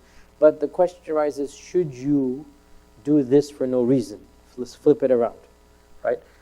There is no specific prohibition. And we have to realize in Mecca there were temples everywhere. The Kaaba itself, even though the Kaaba is holy, so it has a separate thing, but the Kaaba had 360 idols. You know, the process of doing tawaf, he sees these idols. What are you going to do now? Obviously Mecca is holy anyway. But the point is, there's no explicit prohibition to go to a temple. The prohibition primarily is upon obviously the participate in the ritual, but I will push back a little bit and say, even if there isn't an explicit prohibition, why should a Muslim want to go there for no reason? If there is a reason, and reasons can be trivial. Salama wants to see the beautiful thing, right? And maybe most likely she must be going off ritual time. Just like when we visit churches, typically we will not be going during ritual time. We're going during off time, number one. Number two, the other reason is that your colleague has passed away, or his mother or whatever, and you go as your token of condolence, right? So you show your face, you show your colleagues I came, and you give your condolences and you leave. There's no prohibition to walk into another temple. Nothing in the Quran and Sunnah. Yeah, I mean, I think I walked in as well. I mean, I walk into old churches. I mean, again, it is, you are not participating, you're not validating their system. You're simply looking at the architecture. And yeah, I don't see this as a haraj. Now, some scholars do find this problematic. And again, I see where they're coming from. But I'll be honest, I've done it, and I will do it again if there's a need to do so. I mean, especially the old churches of Europe, whatever. I've been to so many. And I'm going to Bethlehem. Most likely, if there's time, I'm going to go to the Church of Nativity again. I've been there 2 times. I'll go again. It's an interesting church to see. And to me, I like to see the Christian people more than the architecture. I personally benefit just to see it, whatnot. It's a sign for me. So I go to the Church of Nativity itself, which is the holiest of holy churches. I haven't actually been in the line to go see where they say Jesus was crucified or whatnot. There's a line that's like 2 hours or an hour and a half long, especially in this season. In this season of the Christmas season, literally the line is like outside the church. But you can just walk in and see the church and walk out. There's no line for that. But if you want to go into the chamber, I haven't been there. But I'll be honest with you, if I got the opportunity, I would walk in and see. I don't see any problem in, just seeing. I want to see what's going on. Maybe that's where the Garden of Gethsemane was. I don't know. Maybe it was, maybe it wasn't. For me, it's just a historical relic. It doesn't affect my iman. I don't approve of what they might be doing or whatnot, but it's a curiosity for me. I don't see a problem with that, okay? Yeah, go ahead.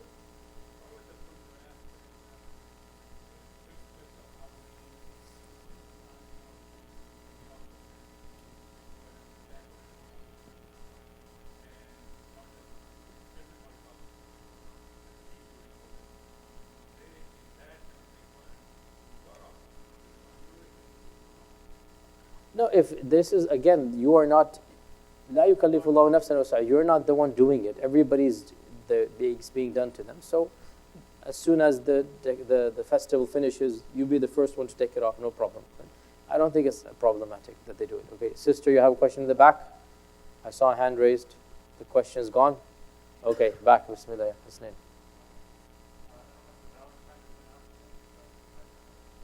So Valentine's is clearly not a religious one. We went over the issue, even if it's pagan in origin, if it's gone, it's gone. So Valentine's is neither, there's no religious element involved.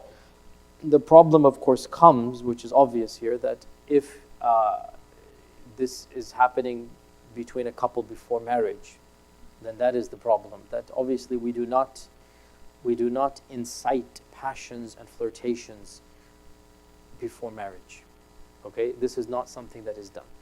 And obviously, Valentine's has that token. But if a couple, married couple, and you know, maybe you and I don't understand this because we grew up in a different culture, but maybe converts, for example, who every year chose Valentine's before they became Muslim, okay? Then they converted to Islam, and they kept on doing something special on Valentine's. Very realistic example, okay? For them, for example, should we tell them it is haram for you to do something on Valentine's?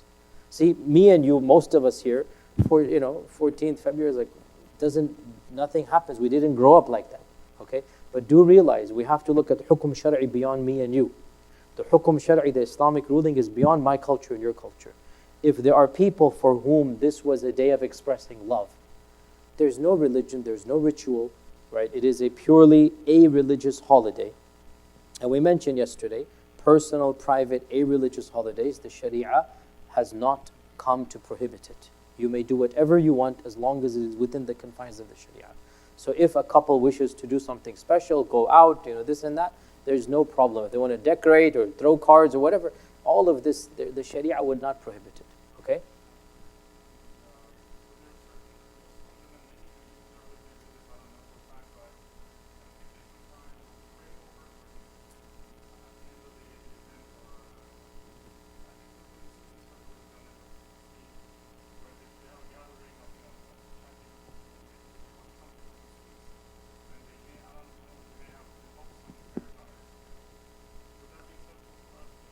So, generally speaking, mainstream Muslims invoke Allah subhanahu wa ta'ala and send salat upon the Prophet sallallahu alaihi wasallam. That's not a problem. There are some fringe, extreme Sufi groups, especially those that are involved with veneration of graves to a very abnormal level. Amongst that group of people, they do essentially what Hindus do to their idols, they do to those graves. And they will dedicate food to the graves. And they will give sweets to the qabr itself. And obviously, who eats those sweets? They themselves do, the people around them do, right? So, I would apply, I'm not calling them Hindus, but I will apply the same ruling to those food items. Because that was meant for the qabr. Which is different than what you're saying, that there's a gathering of dhikr, and there's food going to be eaten by the people, and they just do a group dhikr to bless the food. So tasawwuf is of levels, and the more extreme mutasawwif, I mean, to be brutal honest, the extreme Barelvis here I'm talking about, their version of venerating the graves is a little bit beyond what I would consider within acceptability. And they have the urs, and they have the 40 days, and they have this and that, and they do rituals that are very similar to Hinduism around the grave. And we should definitely not be supporting something that is that extreme. And I would not participate, and here we also have an element of da'wah as well. Like if your cousin or somebody is doing this, then you can say, look, I just don't agree with this stuff. So there's an element of da'wah, so, okay? Bismillah, final question, I have to go and get ready for tomorrow. Go ahead, Bismillah.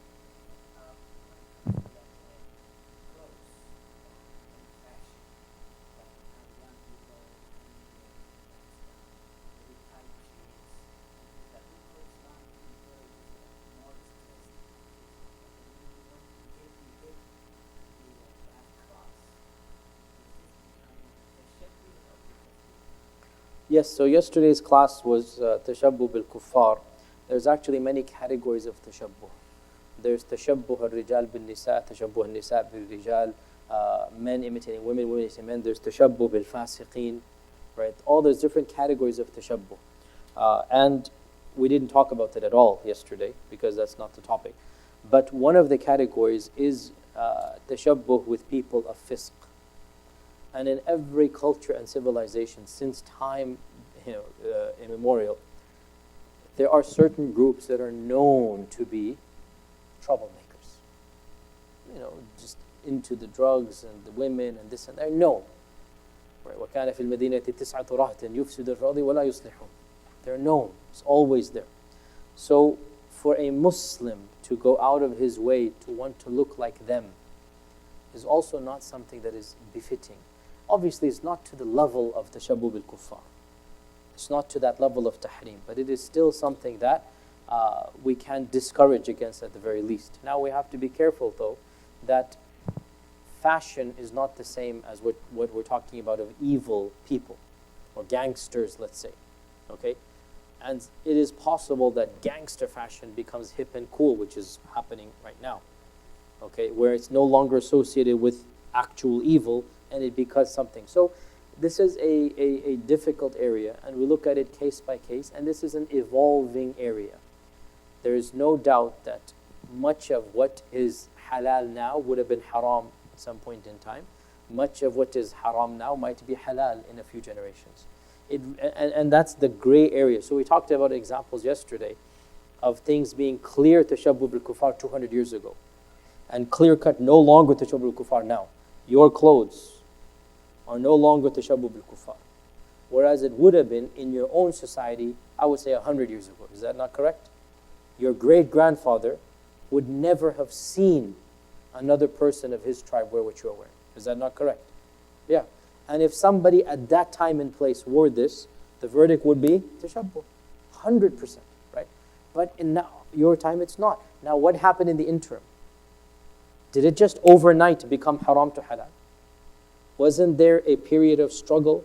There would have been a generation, maybe your grandfather with you, or your father, I don't know, you with your son. There's going to be a struggle generation. What are you doing? How you do that, right?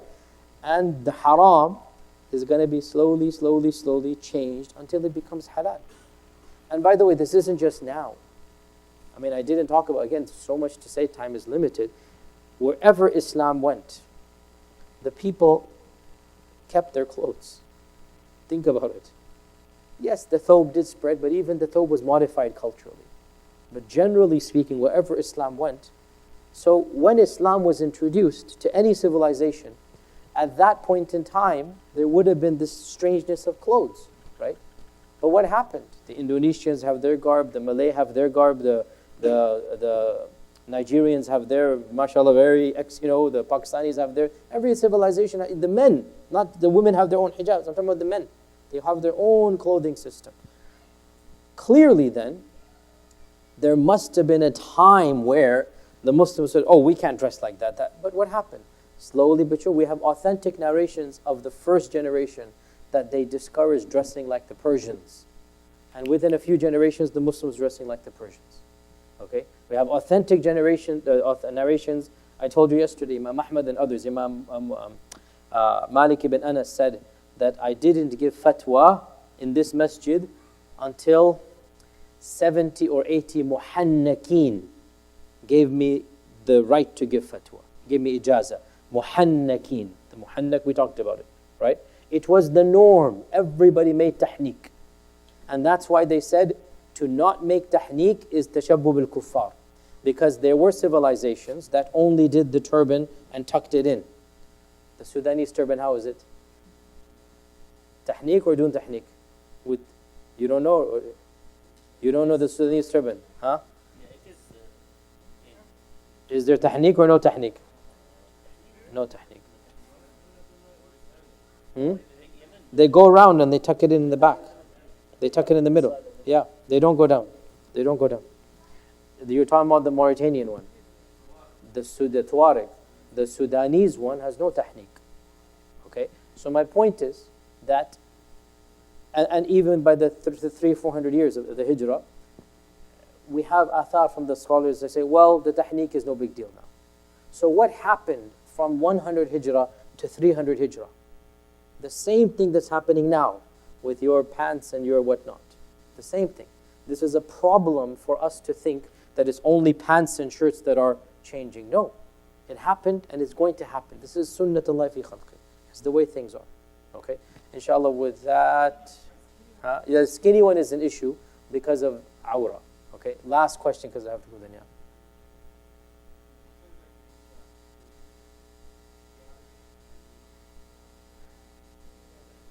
Yeah, but see, they expect Allah's reward for this, and that becomes a bid'ah.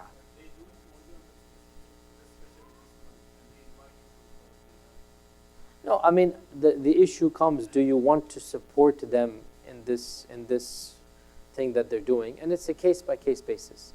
If you feel that, And I mean, in our lands, in India, Pakistan, everybody knows that some groups don't do the garmi and some groups do it. You can, even more reason for you to give him da'wah, to be polite and say, I don't do these types of things, Invite me another day, or I'll invite you another day. But listen, I mean, in the end of the day, it's a case-by-case basis. I'm not saying it's haram to go. I'm not saying it's haram. It really depends on what his niyyah is, what he's doing. There are levels of garmi. Not every garmi is exactly the same. There are levels. So you use your judgment call. If it is extreme and it is something that is beyond, I would say, where they're invoking other than Allah, if they're calling out to other than Allah, I think that's definitely the red line. We should not do that. And if it's less than this, then you can make a judgment call in this regard.